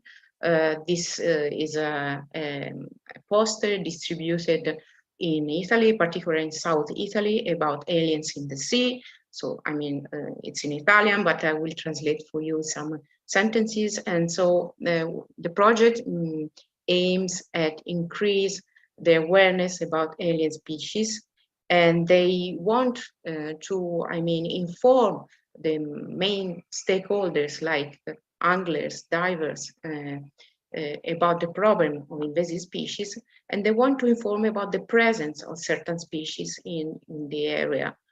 I mean, this is an area in South Italy, as I told you before. So they reported the pics of algae, of fish, of snails, in order the people can identify and report the species if they find them. But citizens are very important, as I told you before, for the early detection of aquatic species. And again, this is a case coming from Italy, because this was quite important 2 years ago. I'm on Facebook, and I usually check several specialistic groups, because I know that they report what they find in the wild. And once I found, I mean, this pic about the signal crayfish, the Pachyphastacus lenusculus. It's a North American species. It's an invasive species inserted in the EU list of species of union concern. And this peak was reported, as I told you 2 years ago, reporting the presence of the species in central Italy. But until that moment, we knew that the species was present only in the northern part of Italy. And this was a very new and worrying report of the species in central part of Italy. Probably the species was introduced by human, and it was important because I contacted the person, and then I confirmed the presence, and then I informed the competent authority about the presence of the species. This is another example of the importance of citizen science in early detection from marine environment again, from the United States, and trained citizen scientists were used to monitor the presence and the spread of the European green crab, Carcinus menas, and the citizens documented the spread of this species across the state of Washington. And scientists also confirmed what citizens found. So they were very important, and also trained citizens use beta traps. So they were trained to use also the traps. And so this is an important step in citizen science project. As I told you, it's not only early detection, but the citizens can help in evaluating the spread or the distribution of a certain species. This is, for example, the map of jellyfish, jelly watch program about jellyfish blooms in the Mediterranean area. And you can see that citizens reported many, many blooms in the Mediterranean. Again, this is in marine environments, and again from South Italy.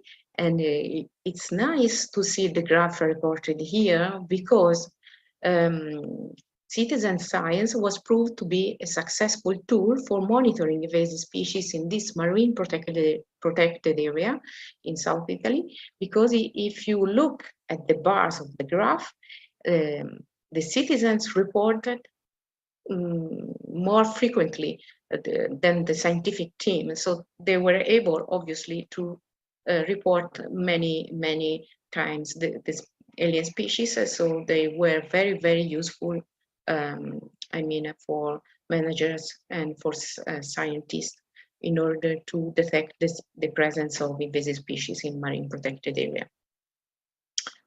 This is another example. This is a recent publication from Custeni and co-authors about this citizen science contributing to alien species detection, particularly fishes and mollusks. And as you can see from the map, these are the different number of records from citizens in the different European seas. And the nice thing is that looking at the reports of the citizens, the authors found that 8 species were documented for the first time in European marine waters. And other 3 were recorded outside of their known distribution range. So this is quite important in terms of early detection, but also in terms of evaluating the spread and distribution of species. Also in freshwater environments, it's important to, monitor the situation and to have an idea how the species are spreading.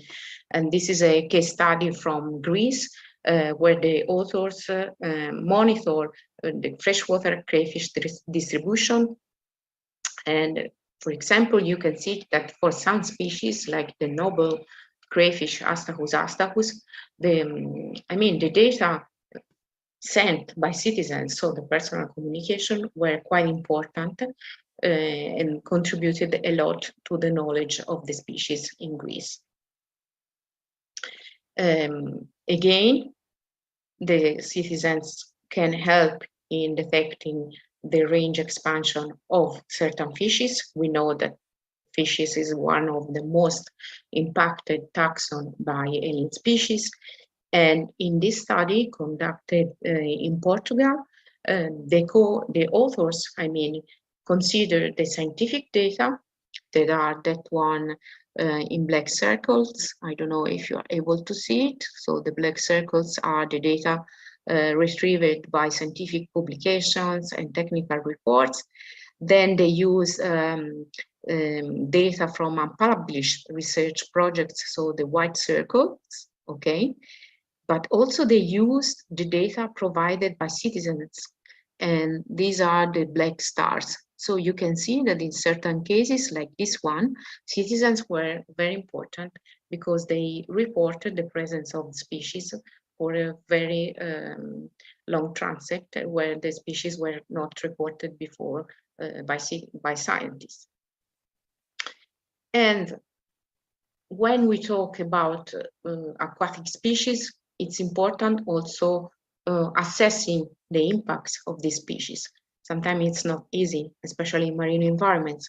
And Cherry and co-authors conducted this study in Italy, in the Mediterranean Sea, and asking to fishermen about the presence of the Atlantic blue crab Calinectes sapidus. You know that this species is spreading quite rapidly in the Mediterranean area, but also in order to assess the perception of impacts caused by these species.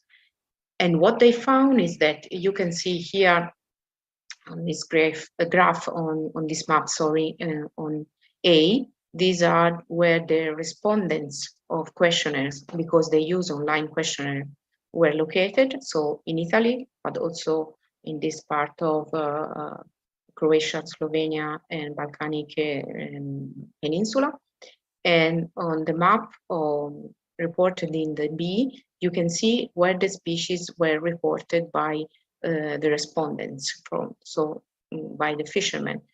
And they confirmed the presence of the species in Adriatic Sea, when currently, Calinectes avidus is quite abundant, but also they confirmed the presence of the species also in the Mediterranean Sea, highlighting that the species is spreading and is coming northern than expected.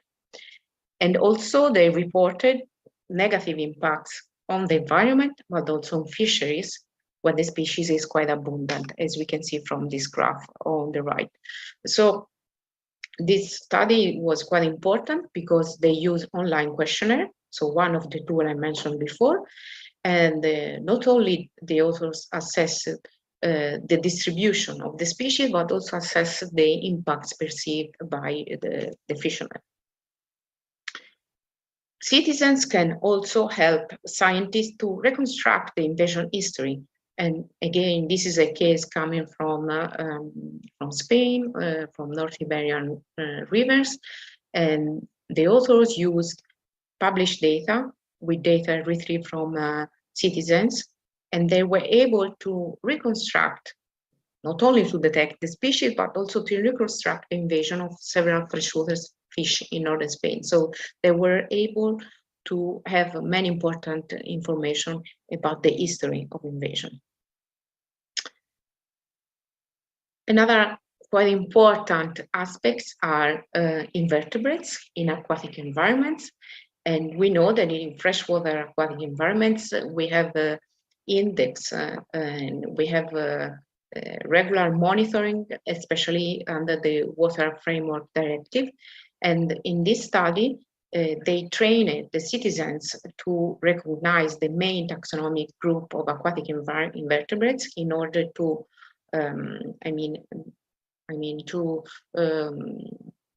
calculate a quality index of the freshwater habitat they were sampling. And so the authors found that citizens were reliable in such kind of activity because the citizens were able to calculate the index in the correct way as citizens and so as scientists do. And it's quite important because when you are sampling for a Water Framework Directive, you can sample also alien species and you can report such kind of species. There are also other ongoing projects like the River Guardians in UK, where people are trained to monitor regularly the river and to report the quality of the river. And last but not least, we know that environmental DNA is becoming more important in detecting aquatic species, especially at the beginning of invasion. And there are projects involving citizens where citizens are trained to collect sample in order to process the sample for eDNA. So they collect the sample and then they deliver the samples to scientists. And so this is quite important because we know, as I told you before, that detecting the species at the very early stage of invasion is crucial in order to avoid the spread of the species. So there are many difficulties because we know that it's not easy to spot aquatic alien species because we can have turbid waters, we can have species living in deep water, so it's not easy to spot them. And especially when they are not so abundant, the traditional methods of sampling cannot detect the species. So we need the citizens because they can go almost everywhere, or they are more numerous than scientists. And we have seen from the previous studies I showed you that citizens are becoming more and more involved in detecting and reporting aquatic invaders, and they are becoming more and more important also for us and for the managers in order to stop or to manage a species in certain situations. I have to say that also technologies are helping citizens because Usually we detect species and we upload pics, but now we can use also drones, underwater cameras, and the before mentioned environmental DNA. So there are many technologies under development in order to help scientists, but also citizens to detect aquatic species. And we should never forget that collaboration between science community and citizens is the key factor to tackle aquatic invaders, because we are responsible of this introduction, but we can do something to face the problem. And we should never forget that this collaboration is the crucial point to mitigate the problem and to avoid new introduction and the spread of the species already present. Thanks a lot for your attention. If you have any question, please, you can email me and I will answer you as soon as possible. Thank you.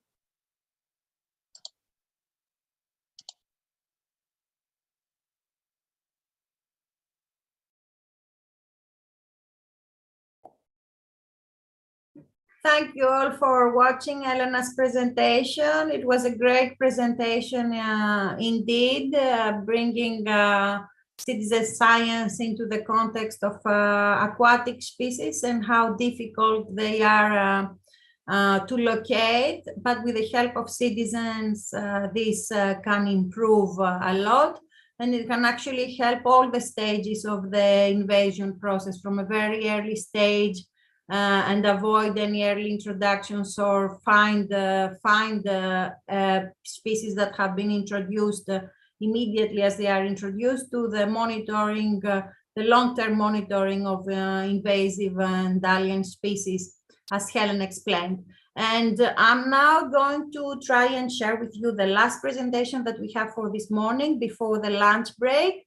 And after that, at 2 o'clock Portuguese time, Quentin is going to join us. He has joined us already, but he's going to give his own presentation, and also he is going to have a practical session with you, and I will try to assist. So while now I'm going to try to share the last presentation. Hold on a minute, give me a minute, because I'm not marvelous at this. Let's put it this way.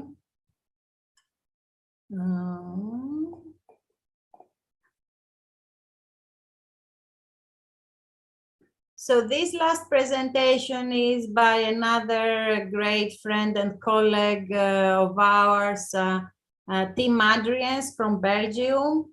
Tim has a huge experience with the management of invasive species.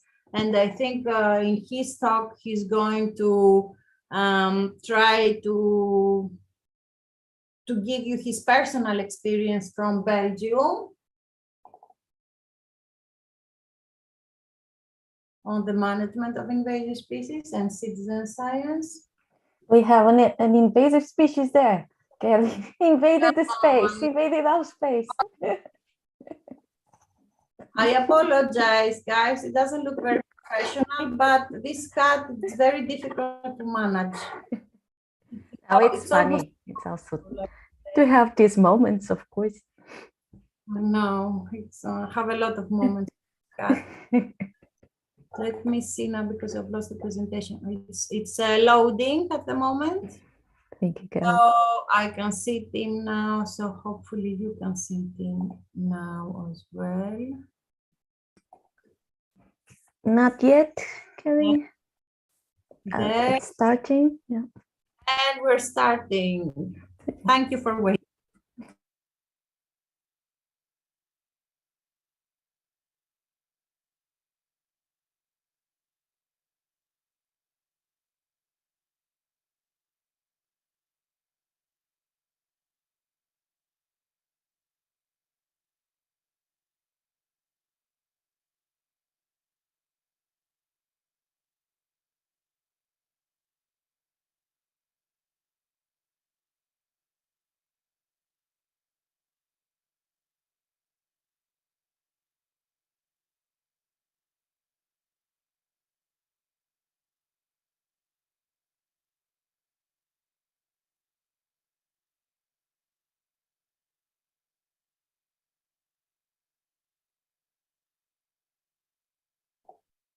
It's taking a while. I'm not sure why it's doing that. It wasn't doing it before. Oh, there it is. Good afternoon. My name is Tim Adriaans. I work at the Research Institute for Nature and Forest in Belgium. And I'm the invasion biologist there. And I want to talk to you about how we are using citizen science data for invasion research, policy, and management. And I will show you some examples of activities that we perform with citizen science data and using citizen science methodologies for tackling invasive alien species in Belgium. And indeed, invasives are a big problem in my region, and exemplify this by showing you this picture of a nice nature reserve in our dunes, which are heavily affected by alien species. As you can see here, they are invaded by species that come from all over the world. You have Fallopia balchuanica from Asia in the back. You have Middle American yucca species up front there on the left, and a North American poplar species, Populus balsamifera, at the front. And I'm sure if you would look very good, you would find some Senecio inequidens from South Africa. So how can we use open platforms like iNaturalist that yield citizen science records, or eBird, to tackle this problem of alien species in our nature? Well, it is clear that in the last years, we have seen an incredible number of citizen science projects emerge in Europe. And this Cost Action Alien CSI, of which you are following a training school, has looked into that, running a survey across its network. And you can see the number of projects that emerged in recent years is on the increase. And indeed, a plethora of apps, smartphone applications has emerged in recent years that people can use to record across taxa and environments. And we know that in Europe, we have, in some countries at least, a good tradition in running citizen science projects, but still some potential, untapped potential for new citizen science projects. And when we look at the scope of the species that they deal with, there is indeed a driver behind this that probably relates to the policies on IAS. And we have seen that in the biosecurity regimes, there is a new kid on the block, the EU IAS regulation, which is a legal regime in the biosecurity realm, and which has at its core a blacklist of invasive species called the Union List of IAS. And you can see that many of the apps that emerged in recent years in Europe have actually a lot of these species of the Union List that they deal with. So indeed, I think it is fair to say that this new policy has also driven emergence of a number of new projects that try to work on this topic. And it's a good thing that we see that citizen science projects tailor for various audiences. Actually, they are targeting anyone rather than specific stakeholder groups. They're also tackling a number of taxa, mostly plants and invertebrates, but actually they span multiple taxa. And they are used for various purposes like mapping, monitoring, awareness raising, early warning, and management. And throughout my talk, I will talk a bit more using examples from mostly from Belgium of projects that I was involved in what we can use citizen science data for when we talk about research and policy on invasions. And you can see the projects mentioned on the left there. I'll be talking a bit about waarnemingen.be, which is a general reporting portal for observations by citizen scientists in Belgium. I'll be talking about the Tracking Invasive Alien Species project, the LIFE project with Parias, and I'll say a bit more about a specific surveillance system for Vespa velutina called Vespa Watch. Now let's start with probably what we do most with those citizen science platforms and records reported on them. And that's where we use those records for running early detection and rapid response actions. And in that platform, observations.be, we have set up since 2012 a portal where people can find information on alert list species or established alien species, union list species or other. It uses various listing systems that people can use to select the species of interest. It presents identification sheets, and it allows people to get email reports in their mailbox that look like this. And this has proven to be a very powerful tool, actually, that can be used by conservation managers to be quickly aware of new records of problematic alien species in their nature reserve, so they can get out into the field and perform management actions within a reasonable time frame. And this is an example of one of those union list species. This is Asclepias syriaca in North America. It is the host plant of butterfly. Over here, it is an invasive alien species that, for instance, here popped up on a roadside verge in the province of Antwerp and could quickly be managed because it was on this system. Another example to show you that it's not only plants and insects we tackle with this system, but also popular species like birds. This is the famous sacred ibis, which also is a union list species and is managed by a hunter that is contracted by the government. And he used this platform to be quickly aware of where that ibis was in nature and what were its whereabouts, and actually develop a successful response action that way. Sometimes also fluffy mammals have to be removed from the environment, such as this one here, Tamioscirus hitsonicus. It's the American red squirrel, a small squirrel species that is kept as a pet and now and then escapes into the wild, and could present a problem for our native red one. So using the data from that platform, we could quickly develop a capture and remove that animal from the environment and rehome it somewhere. Another example is an orchid. It's an orchid species that does not exist in nature. It's an artificial hybrid, which was produced in horticulture and is now spreading in some of our prime heathland reserves. And managers of such reserves use the system to report on the number of orchids they have, new places they find it, and also to communicate to other potential areas at risk and other nature reserve managers that might be confronted with the same species.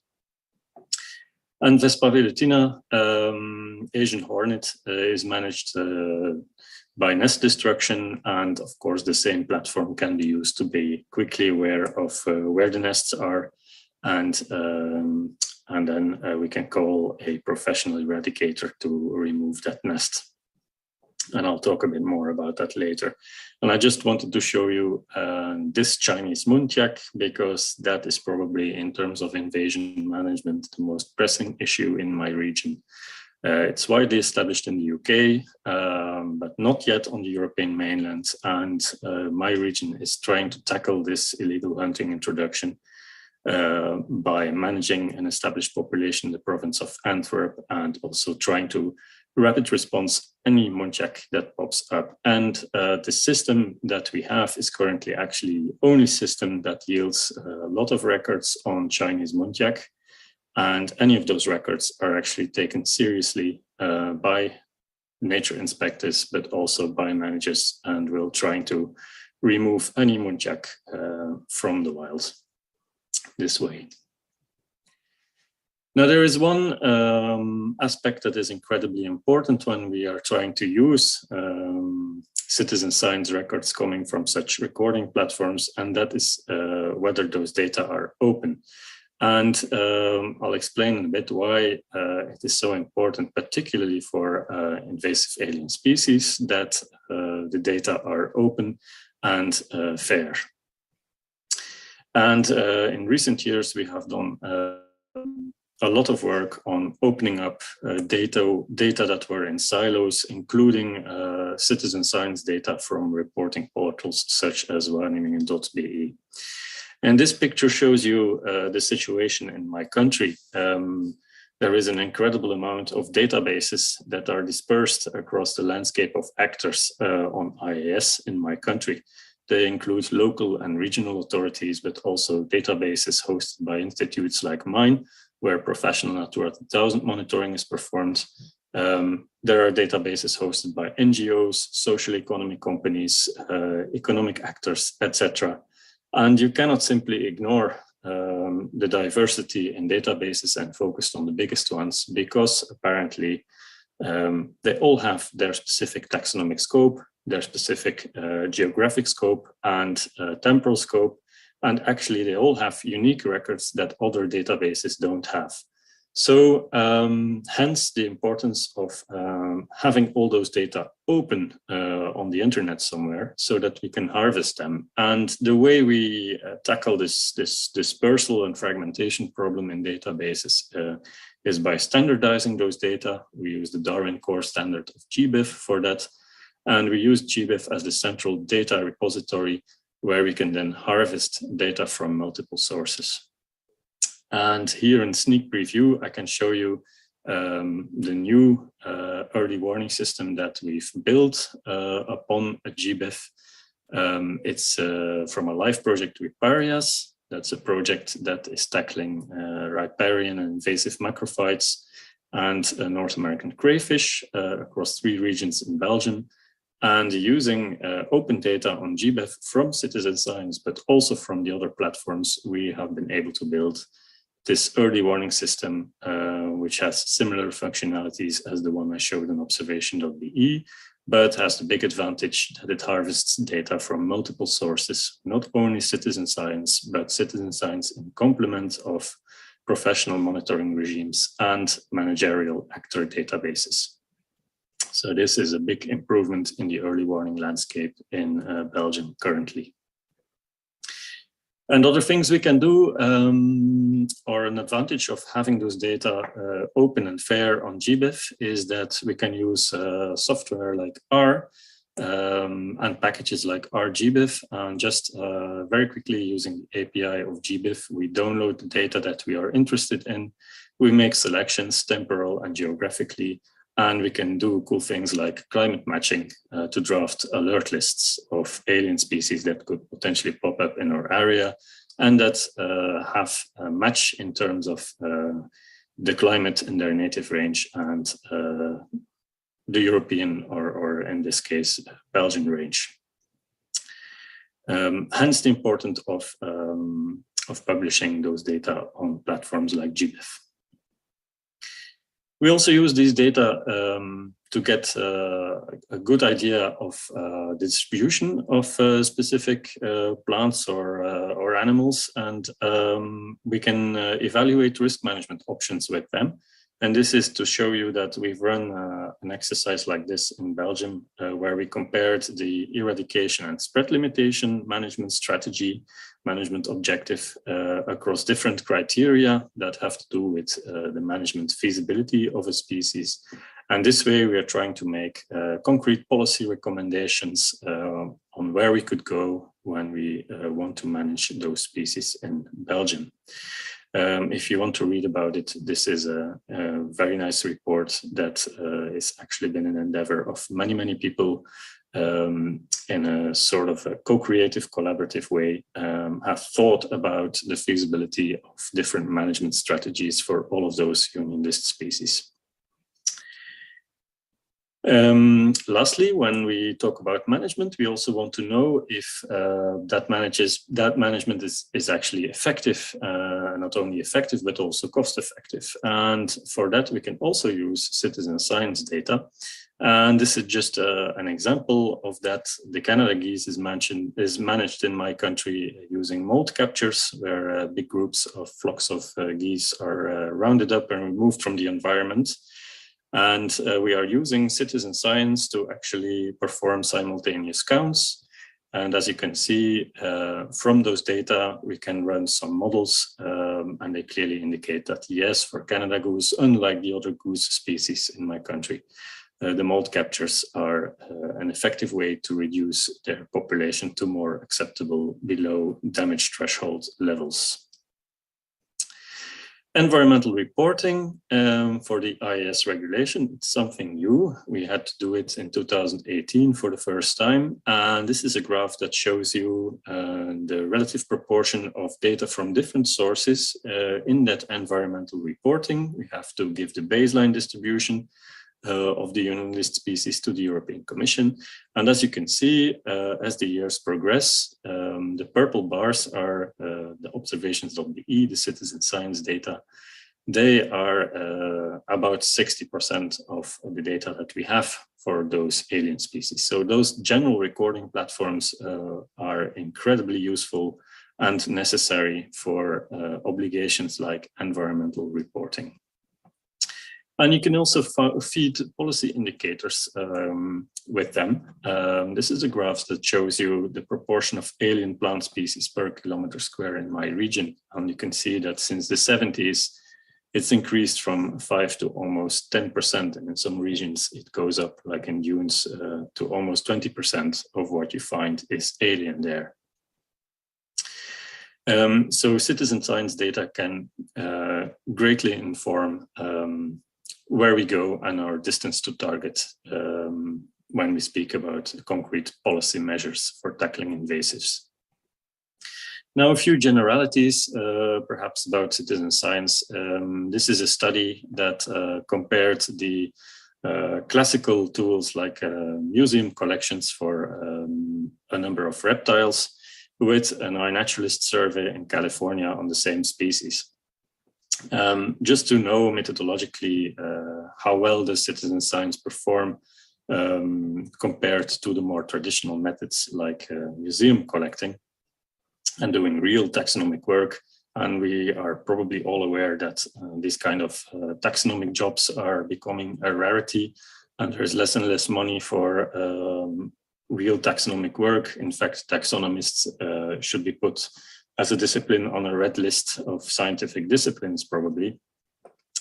And hence the importance of having citizen science, because when you look here in this table at the accumulation rate of records for high profile invasive species like this American bullfrog or the red-eared slider, then you can see that citizen science is performing incredibly well. It's actually yielding more records in a more limited time frame. The records also more rapidly come in and become more rapidly available. It is the most important source of modern distribution data, which is not to say, of course, that a historic baseline such as derived from historical collections in musea or herbaria for plants is not important. It is incredibly important if you want to do red listing. But this is just to show you that citizen science in complement is very effective for yielding interesting distribution data on species. And of course, we know that it also has its limitations.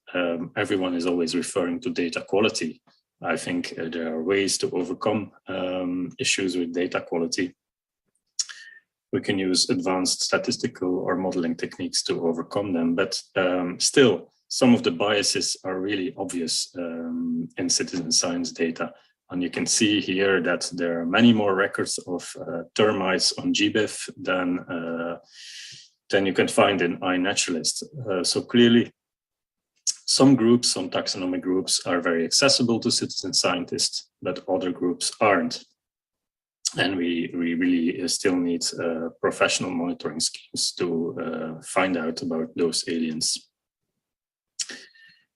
Another example of citizen science informing invasion dynamics. This is the famous monk parakeet, and the dots on the graph show the number of eBird records for that species in Mexico in the different regions. And you can see that in the middle of the graph, in 2008, there was a start of an increase in citizen science reports on monk parakeet in central Mexico. And One of the explanations given in this paper is that in 2005, 2006, there was a European bird ban, a ban on the trade in after an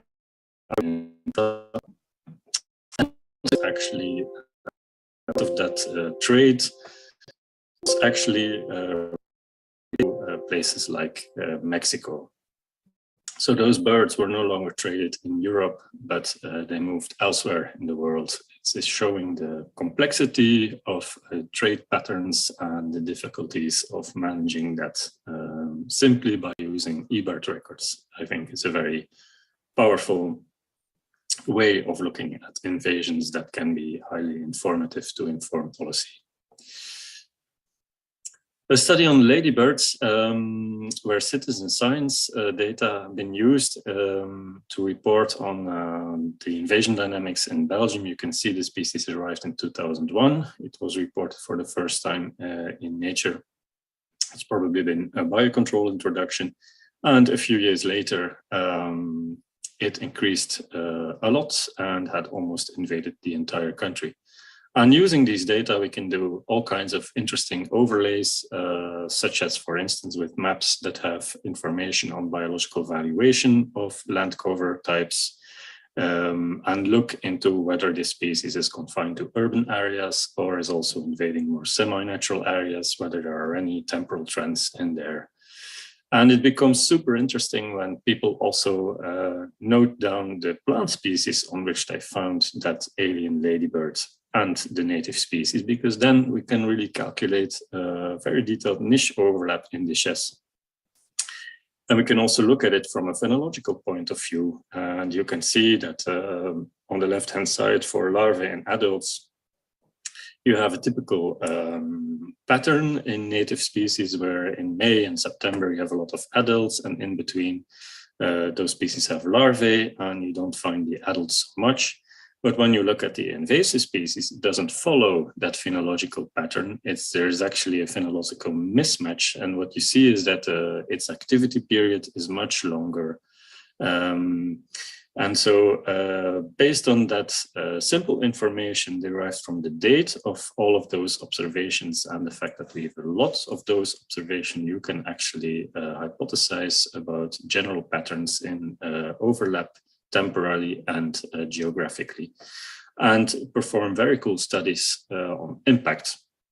This graph shows you on the top left side two species with very high niche overlap based on the plants on which they occur. Adalia species, they are species from deciduous trees mostly, and Harmonia xyllis also likes to be on deciduous trees, so there is a potential for intragil predation there. And effectively what we see is across Belgium and the UK, dramatic declines in native species after the arrival of the invader. Patterns that we don't see in other species that have other niches, show behavioral adaptations to intragil predation or feed on other things besides aphids like mildew feeders. So these citizen science data can also inform research on impact. And I wanted to show you a project we run on surveillance of Asian hornet, which brings together many of those aspects in one project, which is why I called it the all-in-one approach. The Asian hornet was introduced in France in 2004, and 10 years later, the first Asian hornets were picked up in my country in 2011. It's progressed quite rapidly to the north after it was introduced in the Dordogne. And 5 years after the first report of an individual hornet, we had the first nests. And meanwhile, the species is becoming more and more common in my region. And something had to be done. And we are using citizen science in various ways to tackle that problem. And here you can see that the invasion is progressing from west to east into my region. What we actually did is we set up a website where we're trying to use beekeepers as sentinels. The species is an apis predator. So it's prone to be picked up at beehives, and beekeepers want to keep an eye out for individual hornets, and they report them through our website, and then a response chain is initiated. So that report is then synced to iNaturalist, the global reporting platform, where a community validation is done on that record. And if a nest is validated, it is returned back to our website, and a professional eradicator can go into the field, who has then to report on the management action. So we have the entire cycle in one system. We start with a report, it gets validated, an alert is sent out to someone who has to perform a management action, and that person also has to report in the same system on the result of their management action. And this is how we are actually trying to support that cycle. We are using records of individual hornets, clustering them using a heat map approach. These are clustered records based on a radius of 2 kilometers, which is about the home range of a hornet around its nest. And based on those maps, volunteers can identify areas with increased hornet activity where there's probably a nest in the vicinity that they should look for. And the way they look for them is depicted here on the picture. We're using weak bait stations where we try to identify hornets individually that come to feed on the sugar. And then we determine their direction of flight and the time they stay away from that weak bait station, and the time they return. And based on that, we can do some beelining and try and find the nest where the hornets are. It takes a little bit of thinking and of course also thinking about data standards, interoperability, mapping different fields of different systems onto one another. But in all, I can say that it's a very powerful tool to quickly build a website for a specific alien species you want to tackle, and use the good parts of the different systems that are available. In this case, we're using iNaturalist and GBIF mostly.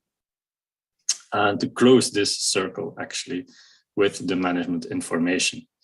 And that is a very nice aspect if you can actually feed that back to people so they can see that actually their records are effectively used to the greater good to manage that alien species, because probably part of their motivation is built upon that belief that their records will be used to actually perform some management in the field. So I think it is a nice example of providing the exactly right feedback to the people that submit reports of alien species.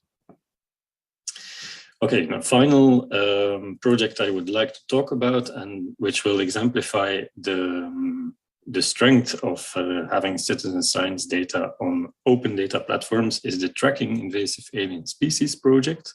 It is a Belgian Science Policy Office funded project that has now ended. But it's created some very cool scripts and research software that is open for use to all. And if you want to read about it, I would really recommend this paper, which was led by Quentin Groom, which explains about the whole trias cycle. And the trias cycle looks like this. Actually, we start from a checklist of alien species. So that would just be a standard list of what alien species occur on the Belgian territory. We gather occurrences for those from GBIF, including citizen science records, a lot of them. And based on that, we can feed policy indicators, but also create risk maps using software pipelines. And that information we can use to create a risk assessment or a report, to do climate matching, to prioritize emerging alien species. Basically, this whole cycle is everything we need to provide the evidence base for a very effective IS policies.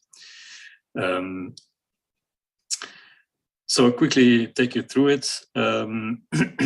how do we go about publishing checklists? We go to the people that have the basic information. We have a botanist that has a register of alien plants, keeps it in an Excel file.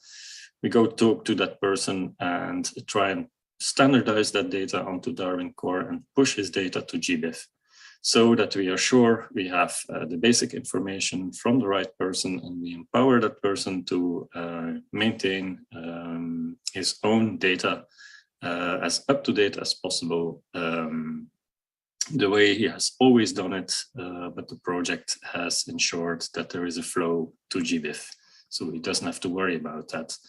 And when we have different checklists, such as for birds and for plants and for other taxonomic groups, we can actually harvest the global register of invasive and introduced species for Belgium, the GRIS checklist, from that. And the good thing is that compared to other countries that have a GRIS checklist that is probably drafted by a few experts, here we can refer to the basic information. We always know where it comes from. It's well outlined and very clear. There is no chance of propagating database errors through that system by having to copy some version of the database. There is versioning. All of this is super well documented. So it is another flow to create the GRIS checklist than the usual one, but we are convinced it is a better one. Of course, there are still huge caps in the number of species we have on our GRIS checklists. We estimate that we have over 5,000 species, alien species in Belgium, and our checklist currently has a little over 3,000, but still we are a good way to go, I think. And then it becomes very interesting to use that checklist to actually harvest data from GBIF. We do this using the RGBIF API services that GBIF has built into their system. And with that, we can then create things like species distribution models, which I guess you have learned about in this training course a lot. This risk mapping device uses a software pipeline that is built upon BioMod, and using this we can create some nice risk maps that are very informative to people that have to perform risk assessments for alien species, or policymakers that want to know about the relative risk of a certain alien species in parts or the entire Belgian territory. And another thing we do is we try to forecast or to look into those data and get a sort of digital early warning of something that might be changing in their invasion patterns. Basically, you could look upon this as trying to forecast if a species is coming out of its lag time, or if it's changing, for instance, significantly its distribution area in Belgium, or in the protected areas of the Natura 2000 network in Belgium. And this is just to show you one example. It's the cranberry that you might know from Scotland or the Wadden Islands. It is alien in Belgium. It's probably a garden escape, which was spread by birds into a natural bog area. And using these pipelines, we have been able to detect this newly appearing species on the territory. It's a very simple exercise, but very powerful.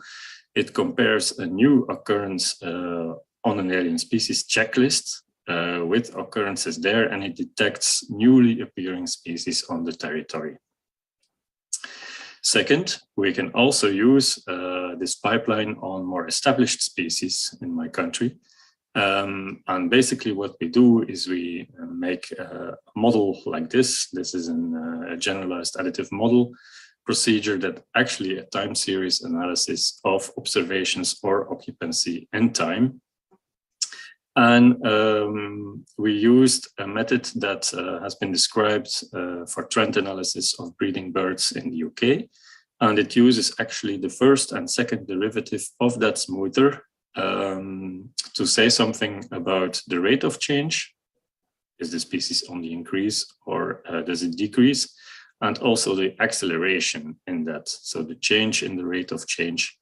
And when you combine those two signals, you can actually combine them to interpret what is happening in invasion terms, and we have called this emerging species. So when the first derivative signal is positive and the second is positive, clearly the species is emerging. And in the same way, we can say some species are potentially emerging, a signal is unclear, or a number of species are totally not emerging in recent years on the Belgian territory. And to show you what you can do with this, it's incredibly powerful. This is Phytolacca americana.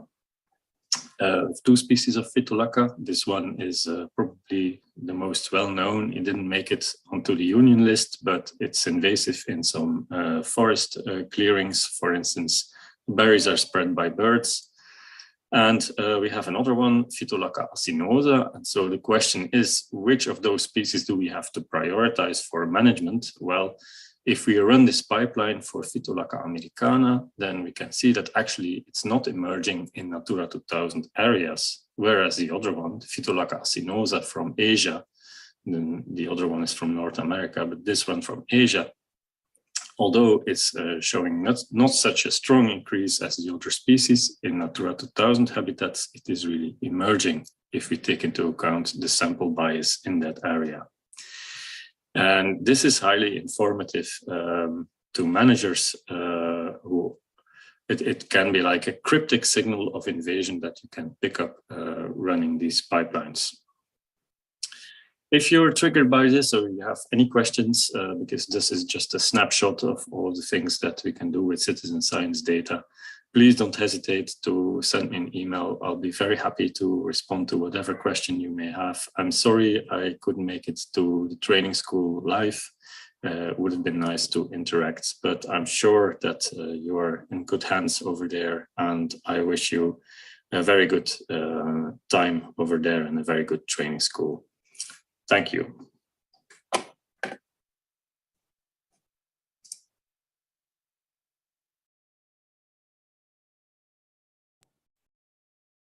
And thank you all again on behalf of Tim as well. I think he raised some very important points about citizen science and how it has to be connected with management. And he gave some really great examples that shows how advanced they are in Belgium about connecting the citizen science data that they collect to the actual doing something with this data and informing the managers, and they take actions as well.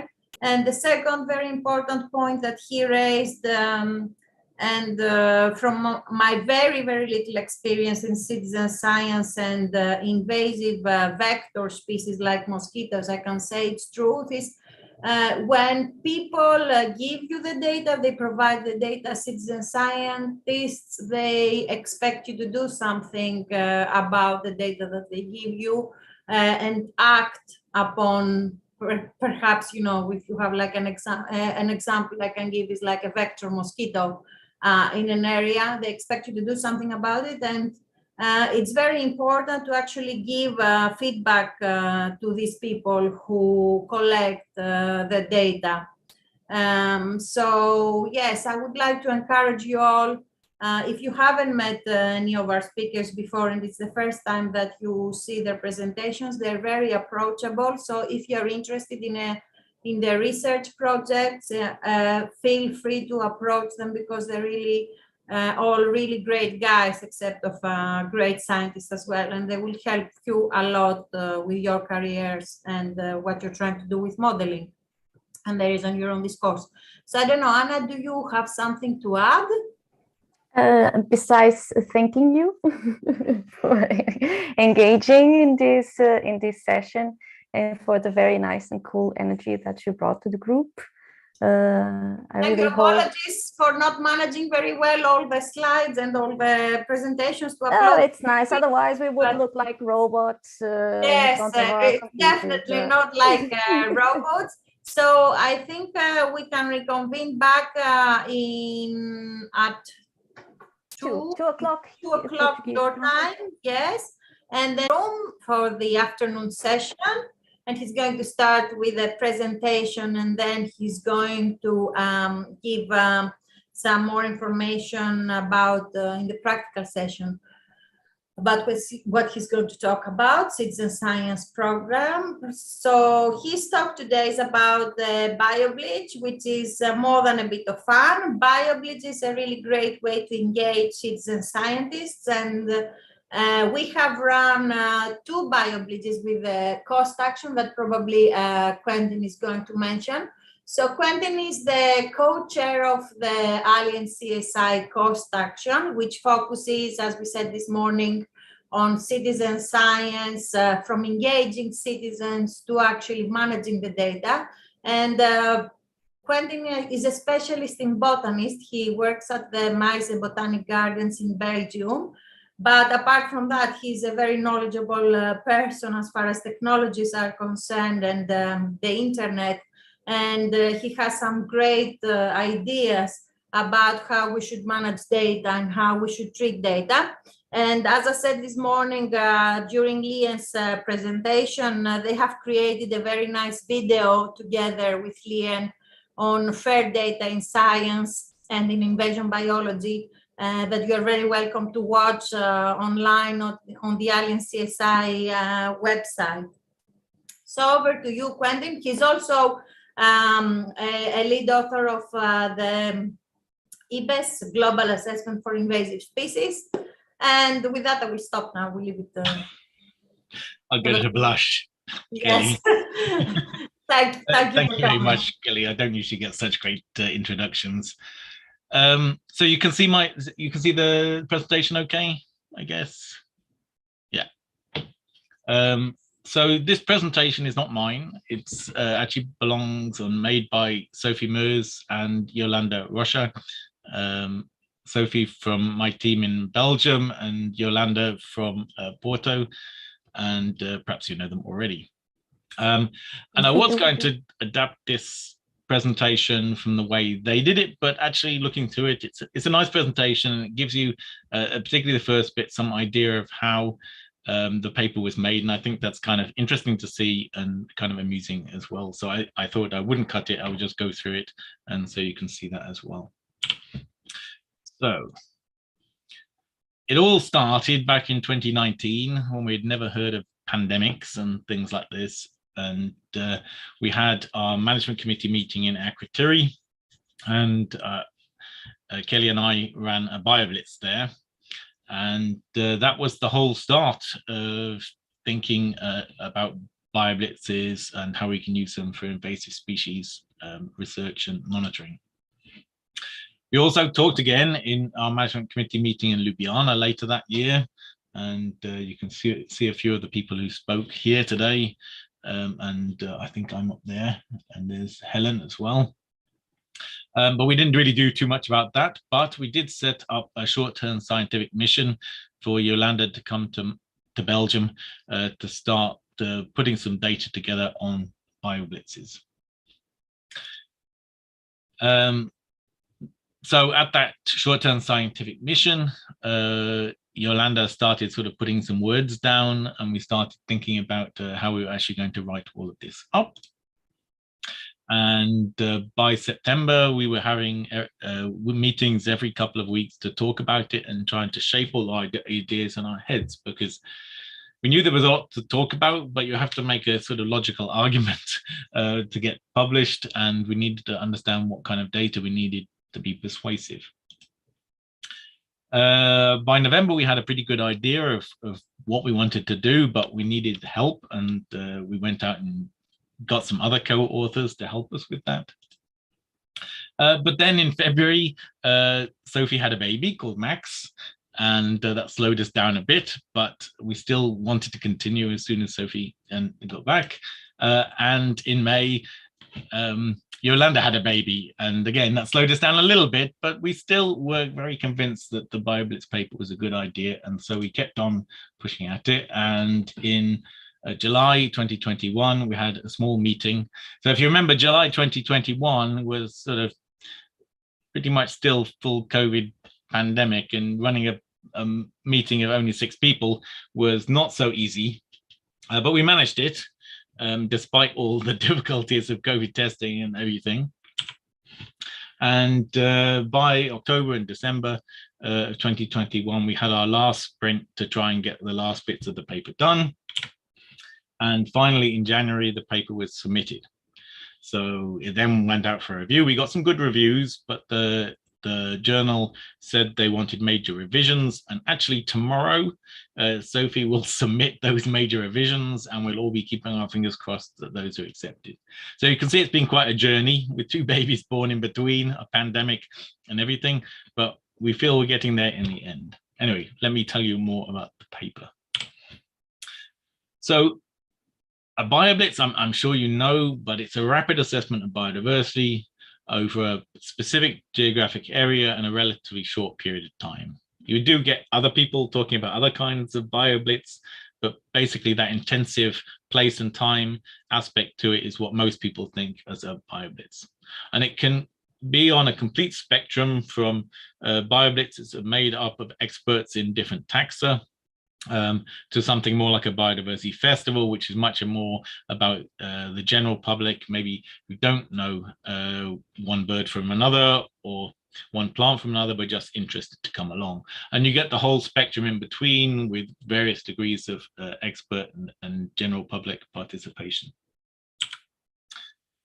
To try and inform ourselves, we used a literature review. We also looked at iNaturalist and all the projects. So in iNaturalist, they have lots of BioBlitzes, use iNaturalist as their main collecting platform. And so we use those projects. And iNaturalist has a nice API, so you can programmatically get all the data from iNaturalist and study it. And we also used all the data from the Akrotiri BioBlitz as well that we had already published. So the literature review, we did Yolanda did a search for all of the papers she could find where they'd published information about a BioBlitz, particularly keeping our context of what we consider to be a BioBlitz in that concept. And then all of us went through those different papers, answering questions that we had already decided on, to try and extract information about what a BioBlitz was and what the aims of a BioBlitz were. So we had 60, I think that we've actually increased those a bit recently, but so we'd already prejudged that there were maybe 5 main aims for doing a BioBlitz, and those are the creating an inventory of all the species that are present. That's fairly obvious. Improving the knowledge of the participants, so a learning aspect to it. Discovering new species to an area, so that's very relevant to invasive species. So obviously discovering new native species would be interesting, but also discovering new alien species is interesting too. Promoting of an organization, so you might do a BioBlitz just to sort of promote your organization to the general public. And engaging the public in recording of biodiversity more generally is another potential aim. And so we went through the different papers, either where they explicitly said that they were doing the BioBlitz for one of those particular aims, or just looking at the BioBlitz and their text and deciding what they, just reading between the lines of what the aims were. We also looked at all the iNaturalist data. So I think I won't read all of this out, but we looked at 1,860 projects that fitted within our concept of a BioBlitz. So short period of time, single area, had to have more than one observer, and it had to have some identifiers in there as well. And we also looked at a sample of individuals who had participated in a random sample of 100 iNaturalist BioBlitz, and I'll explain that a bit more later. And you can see on that map the sort of distribution of where the BioBlitzes were. So they are a bit concentrated in North America, that's for sure, but it's not actually quite as bad as I thought it would be. iNaturalist is a North American platform based in California, and yet you can see quite a lot of activity across the world using iNaturalist. Akrotiri, I'm sure some of you know what Akrotiri looks like from the air. It's a very important wetland in the Eastern Mediterranean for migratory birds and breeding birds, I suspect. and our BioBlitz there was 24 hours. Obviously, it was largely an expert BioBlitz because we had a lot of experts there, but we also had members of the local community with us as well. And we split up into different teams, and the different teams concentrate on different habitats and things like that. So using all of that information on the left was, I think, if I get this right, the results from the literature review. So the literature review, most BioBlitz were less than 3 days. Most of them, or greater than half of them, were guided BioBlitzes, by which we mean there were experts guiding people around the nature reserve or whatever it happened to be, showing people species and things like that.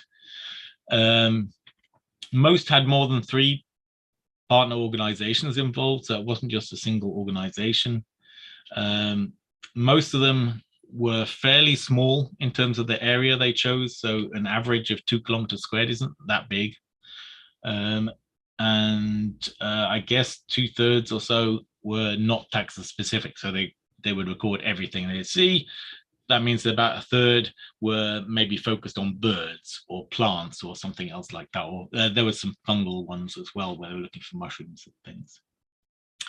The number of participants varies massively, but average about 250. And the number of species that was actually found varies massively as well. It so much depends on the habitat, and averages about 850, but that's very variable. When we looked at the iNaturalist data, it's slightly different, but yeah, 3/4 of the BioBlitz was under 72 hours, 123 participants. They recorded about 2,000 observations and 300 species, and they were mostly held on Saturdays in April or September. But they were covered across the whole spectrum of days and the months. Just they tend to have peaks on Saturdays and Aprils and September. And if you take all of the words from their descriptions, you get this kind of word map. That's what that is. So that's a word map of all the descriptions of BioBlitzes on iNaturalist. And you can see it has words you might expect to do with biodiversity, about observing things about nature. A lot of these BioBlitzes are from the Nature City Challenge, and that's why you have the word challenge and city in there. Park is important, so either parks in cities, but also national parks as well had a lot of BioBlitzes too. So, and I can see citizen science there, and event and things like that. So it's place-based, event-based, what you would expect from a BioBlitz. So the results. If you look at the aims based on the literature review, you can see there that getting an inventory of the species is very high. So 5 is the most important, and the inventory is most important to people. But public engagement, as you can see, is a very important secondary aim for people running BioBlitzes. The one that was least is the promotion and organization. I wouldn't say it was completely not relevant to people, but when they're saying what their aims are, they didn't say their aims was promote the organization. Their aims were very much about getting the inventory and public engagement. Learning is sort of in the middle. It's not irrelevant to people. I mean, there's quite a few there that's their second. And finding new species was also in the middle and important, but not the primary aim. So if you remember back to what our 5 different aims are, one of them is inventory. These are actually just the birds from Akrotiri, if you're curious. But if we look at the Akrotiri BioBlitz for what we got in terms of an inventory, we had more than 2,000 observations, over 500 taxa, and bearing in mind this is only 24 hours. We had 31 species that were not documented to occur in Akrotiri before. We had 5 species that were first records for the whole of Cyprus. All of those, I think, were non-natives. I don't think any of them you would class as invasive. They were just garden throwouts and things like that. which are not yet invasive, but they are new to the whole of Cyprus. And 267 species have not yet been documented in GBIF. So before we ran the BioBlitz, we took a snapshot of what's in GBIF, and we compared that afterwards to see what new stuff we had provided to GBIF that wasn't there already. And we had some other important things. So these may not look important to you, but for instance, this Cirophora villosa is a specialist of coastal juniper forest, and there is extremely little coastal juniper forest left in the Mediterranean. So if you can imagine, coastal ecosystems in the Mediterranean have been under pressure from building, from tourism, and lots of other things like this. And the number of forests of junipers left in the Mediterranean is tiny, and those left by the coast is even more tiny. And so that little bit, for those of you who know aquatery, that tiny little bit in aquatery is relatively important, particularly in the Eastern Mediterranean. And this particular lichen is a specialist of those things. And another thing perhaps to say is that the only reason I know that's identified is because I was given permission to collect on aquatery while I was there from the Cyprus government, and had I not been able to collect and take this home, because I wouldn't know this lichen's important, I was able to give this to our lichen expert at Miser Botanic Garden, and he identified it. So it does show the importance of also sometimes being able to collect. That's difficult in a BioBlitz context because you don't want the general public to be stripping lichen off every single tree, but it also shows some of the importance. And these other two here are also quite rare liverworts as well that we found during the things. And they were actually identified on iNaturalist. I have a feeling this one was actually a hidden next. So I put a photograph of one species, and this was next to it. One of the identifiers recognized the rarer of the two, which is the one I didn't focus on, and it was actually this rare thing here. But there are really very few records of this on iNaturalist or anywhere. Again, in that bit of juniper forest that's in aquatery, and a bit of juniper forest that's very vulnerable to being taken over by Acacia saligna, isn't it, Kelly? How have I been? Correct. Yes, it's one of the few plants I know because it's invasive and it's everywhere. Yeah, and very hard to control too. Yeah, this is just gives you some idea of how much BioBlitzes are increasing. So we just looked at the number of percentage of records for a year. So the percentage of records on iNaturalist that are associated with BioBlitzes, and that's increasing. We stop at 2019 because obviously the pandemic kind of upset things, but we still think the trend tends to be increasing. I'll just skip quickly over this, and I'll skip quickly over this. Those were two slides that Sophie and Yolanda put in, and I don't really know what to say about them. But the next aim was early warning. We were particularly interested from the invasive species aspect, and you can see the pictures here of invasive species in Cyprus, things like cats and Lantana camara. There's Acacia saligna as well.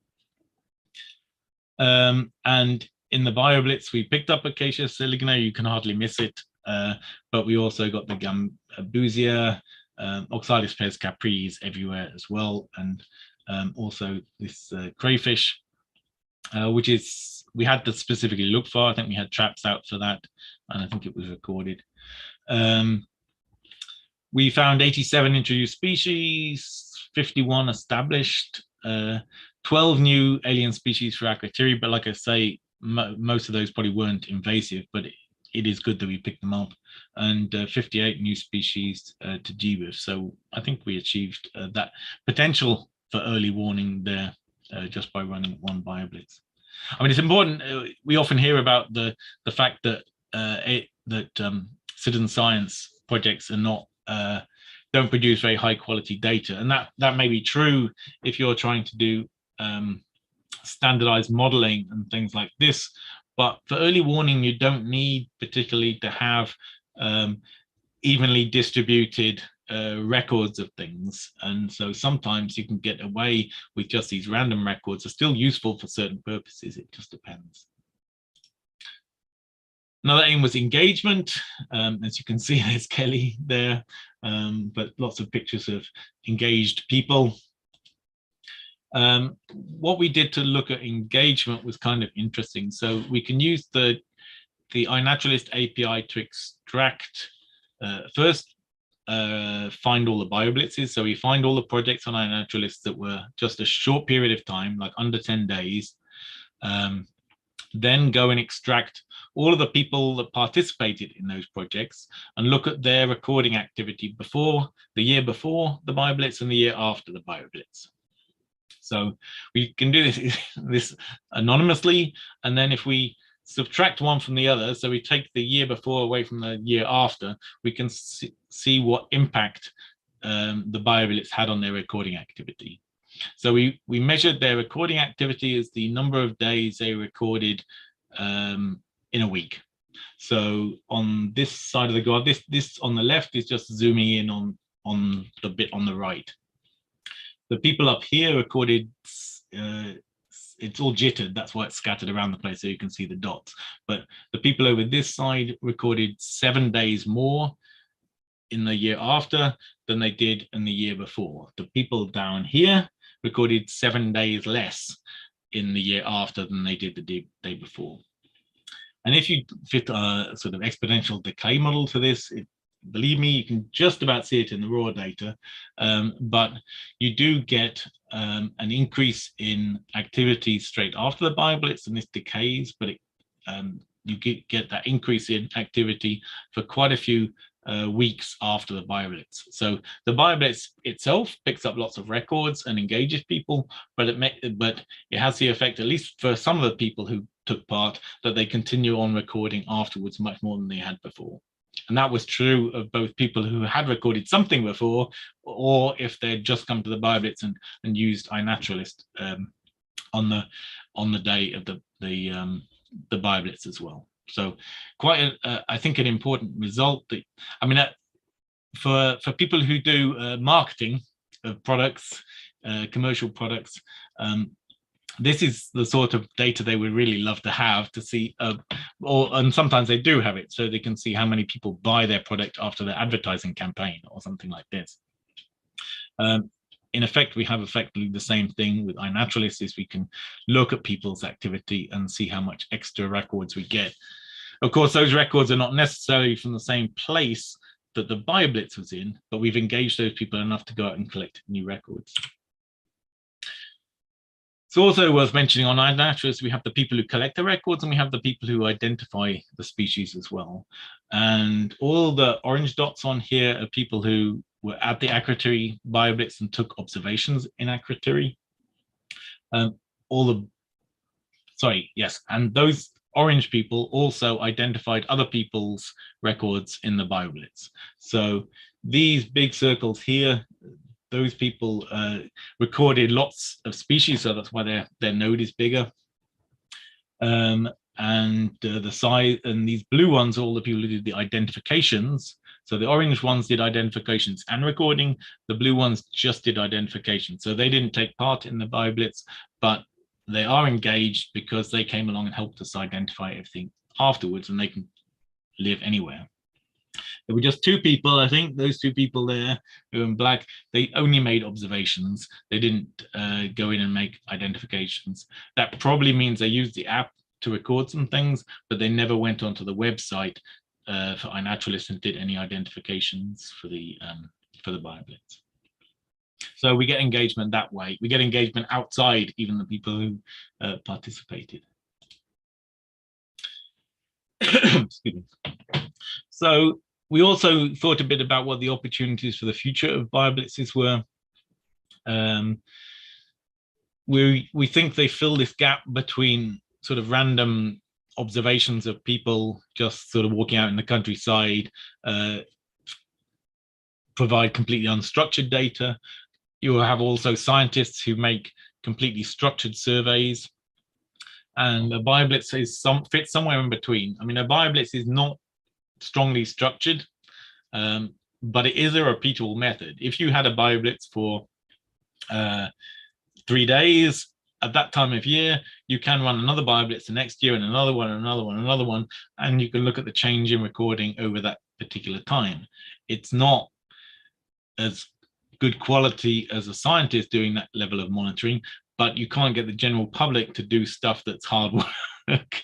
They should be enjoying themselves. And so in terms of making a structured survey or serving and monitoring, a BioBlitz could potentially be used for monitoring in a way that's still fun. It's also place-based, and it could potentially be used to make people feel more connected to a particular place, to a nature reserve, to a national park.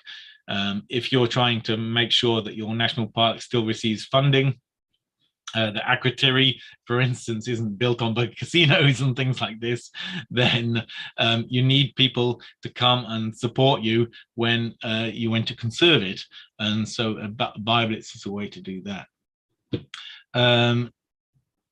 It makes that link between biodiversity recording and doing action for wildlife and conservation. You can potentially make sure, and it depends how you set it up really, but you can make sure that there's a broad participation from a broad community, but you obviously need to plan that in. Excuse me. During the pandemic, we had to kind of stop face-to-face meetings, but at least in Belgium, we ran a home safari where people went out into their backyards and recorded things with iNaturalist, and we had a lot of publicity around that. And that was not really a BioBlitz in the general sense of the word, but something that was very popular,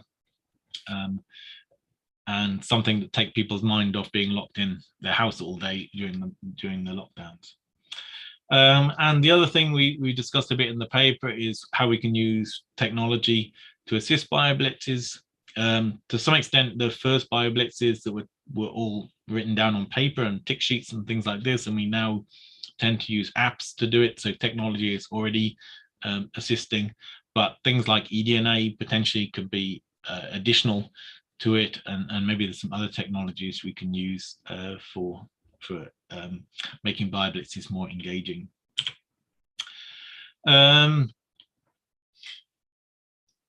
So promotional organization wasn't a big target in the aims that we read out of our literature review, but we still think it's quite important. We also think it's very important because for the networking between different conservation organizations in the country. So we saw it, at least on average, about 3 organizations were involved in every BioBlitz, but some BioBlitzes is much more. And we know from our own experience that by running a BioBlitz, you get lots of people who are interested in conservation, whether they're amateurs, professionals, what have you, coming along, talking to each other and finding common ground. And we think that's quite important, that the conservation community do get together every now and then. And if it's over a BioBlitz, then so much the better. I've already mentioned apps. I also mentioned repeating BioBlitzes for monitoring. BioBlitz an intervention in time that triggers wildlife recording. I think I've mentioned all of that. And just finally, BioBlitzes are fun. At least I enjoy them. So, and that's it about BioBlitzes. I hope you have some questions. Perhaps you can spot a few people on here. Thank you, Quentin. That was a great presentation. And please do ask questions to Quentin since he's with us today. It's a great opportunity. So don't be shy. He's very nice, as you saw. Likes BioBlitzes.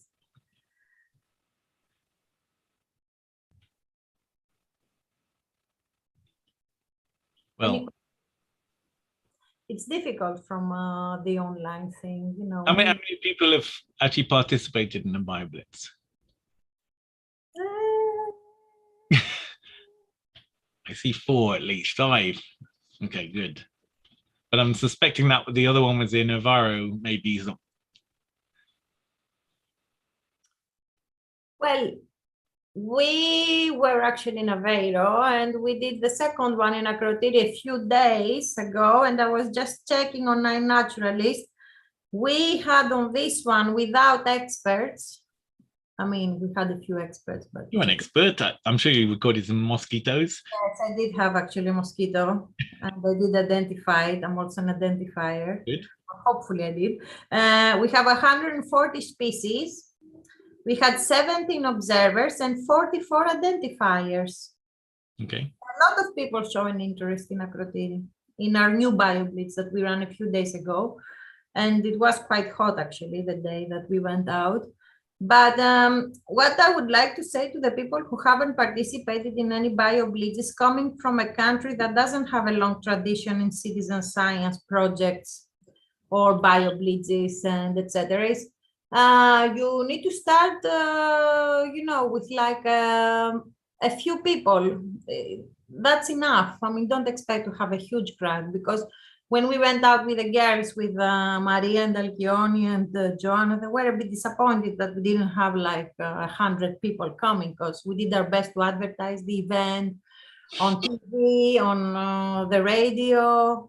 And Nikki was also there from the university. So we were hoping that we're going to have like at least 100 people again, but we didn't. But it was fine. I mean, for the ones who were there, we enjoyed it a lot. And we actually recorded many species. And I think the guidance by the experts is important. And I would like to ask you, because at the beginning, we didn't quite know how to start the event. So we met at the Environment Center, and then we went out and we started recording. We didn't say much.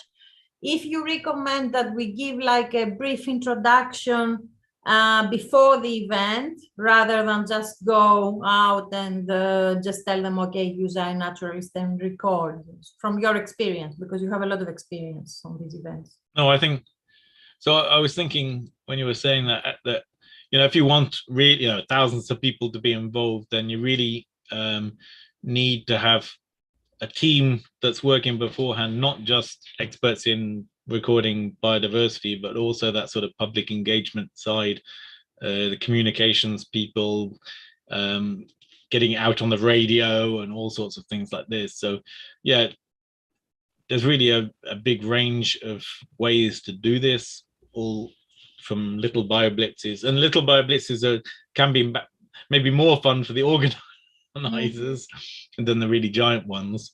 And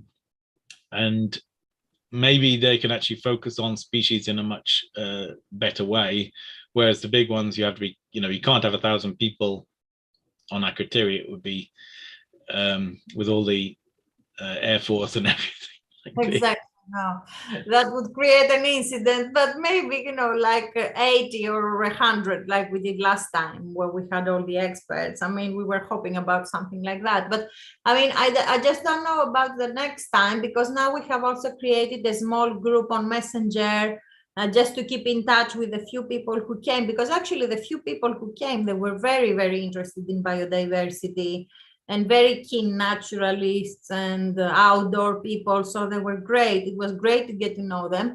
I was just wondering about the next time, if we should give like a little introduction and say, these are the results from previous BioBlitzes. Now that I think it's a good idea. Yeah, maybe we'll do that. I think keep it short and punchy, because people want to get out there. Yeah. It is good to let them know what the expectations are. I can see Eva's got her hand up. Yeah, I just wanted to make a question. Sure. So nowadays, in a BioBlitz, you always use an app, right? Pretty much. You don't have to, but in Akrotiri, there was one group who went around and ticked plants or wrote a list of plants. Okay, so that's the old way of doing it. Yeah, so what happened then is they sent me a photograph of their list. I then had to go and digitize it. I then had to publish it on GBIF so that I could get all the data in one place. So yeah, it's a lot of work for me. And you said that like the main objective is early warning. And is that main? I don't know. That's your choice of when you run a BioBlitz. Really. Okay, but is that early warning done through the app, or is it like in the field? Well, of course, somebody's got to be watching, so it's wanting who. Yeah. So at least in Belgium, we have. So when people use the Belgian apps and things like this, we have people who keep an eye on those apps. That's what Tim was explaining in Tim's thing. So if someone puts something on iNaturalist, like a muntjac deer, Tim will see it next day. Whereas if there's a muntjac deer on iNaturalist from Cyprus, would anyone be there to see it? I don't know. So because yeah. I imagine like a BioBlitz with like 2,000 people, and some of them are just citizens. Probably it's difficult to know what's going on everywhere, right? Yeah, it has to be. If they're taking photographs and recording stuff, then you can decide later on whether it's really a muntjac deer or if it's a dog that they photographed and things like this. Okay. Okay, thanks. The difficulty for me, so we had a BioBlitz last weekend in Meiser Botanic Garden, and there were about 3,000 people who visited the Botanic Garden, but we only had 50 people out of those 3,000 who were actually recording on the app, which seems very low. And a lot of people were interested in the app, but very few people felt confident enough maybe to actually use it. And yeah, I think that's a challenge for us to get more. You always get a few people doing a lot and a lot of people doing a little, but we still need to work harder at getting more broad usage, because that's one of the advantages of citizen scientists, that you can get people's eyes everywhere, and if you're not getting everybody's eyes on things, then it's obviously not working.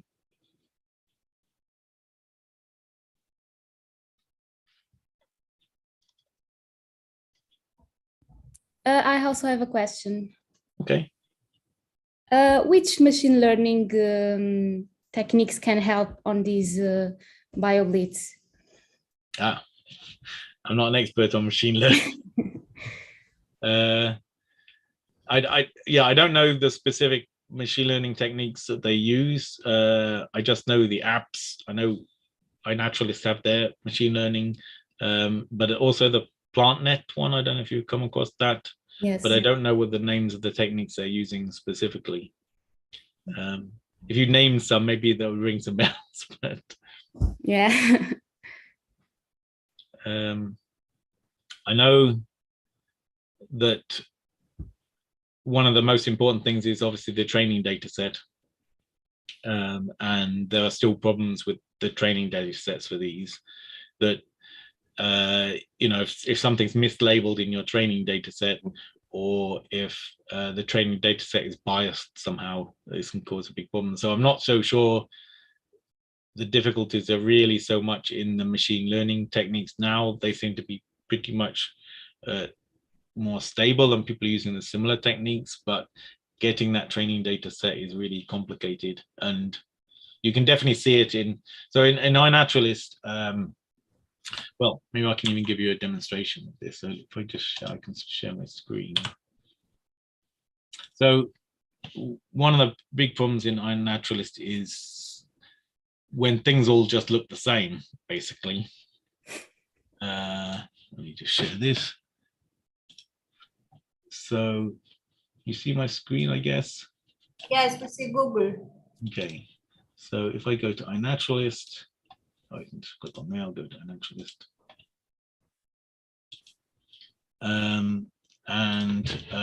There are some species that only live pretty much in New Zealand. They're called Coprosma.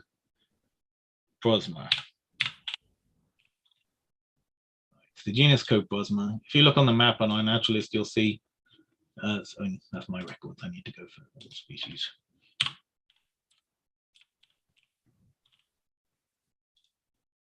Okay. You see there's lots and lots and lots of records for iNaturalist. So there's actually lots of species of Coprosma. The problem with Coprosma is they don't have very colorful flowers. They're actually, if I do that, they're very, very, very boring looking plants. I mean, really boring. So they have boring looking leaves with no teeth on them. They have flowers, or they're boring looking berries. So if I zoom in on that, you can see they do have white berries, or some of them do. That's actually less boring than normal, but some of them are orange berries like that. I'm trying to find a flower because the flowers are incredibly boring things. That looks like the buds. And those are just young fruits, but just green fruits. Yeah, they're probably not. So the flowers are so boring, people don't even take photographs of them. So that's how boring they are. So if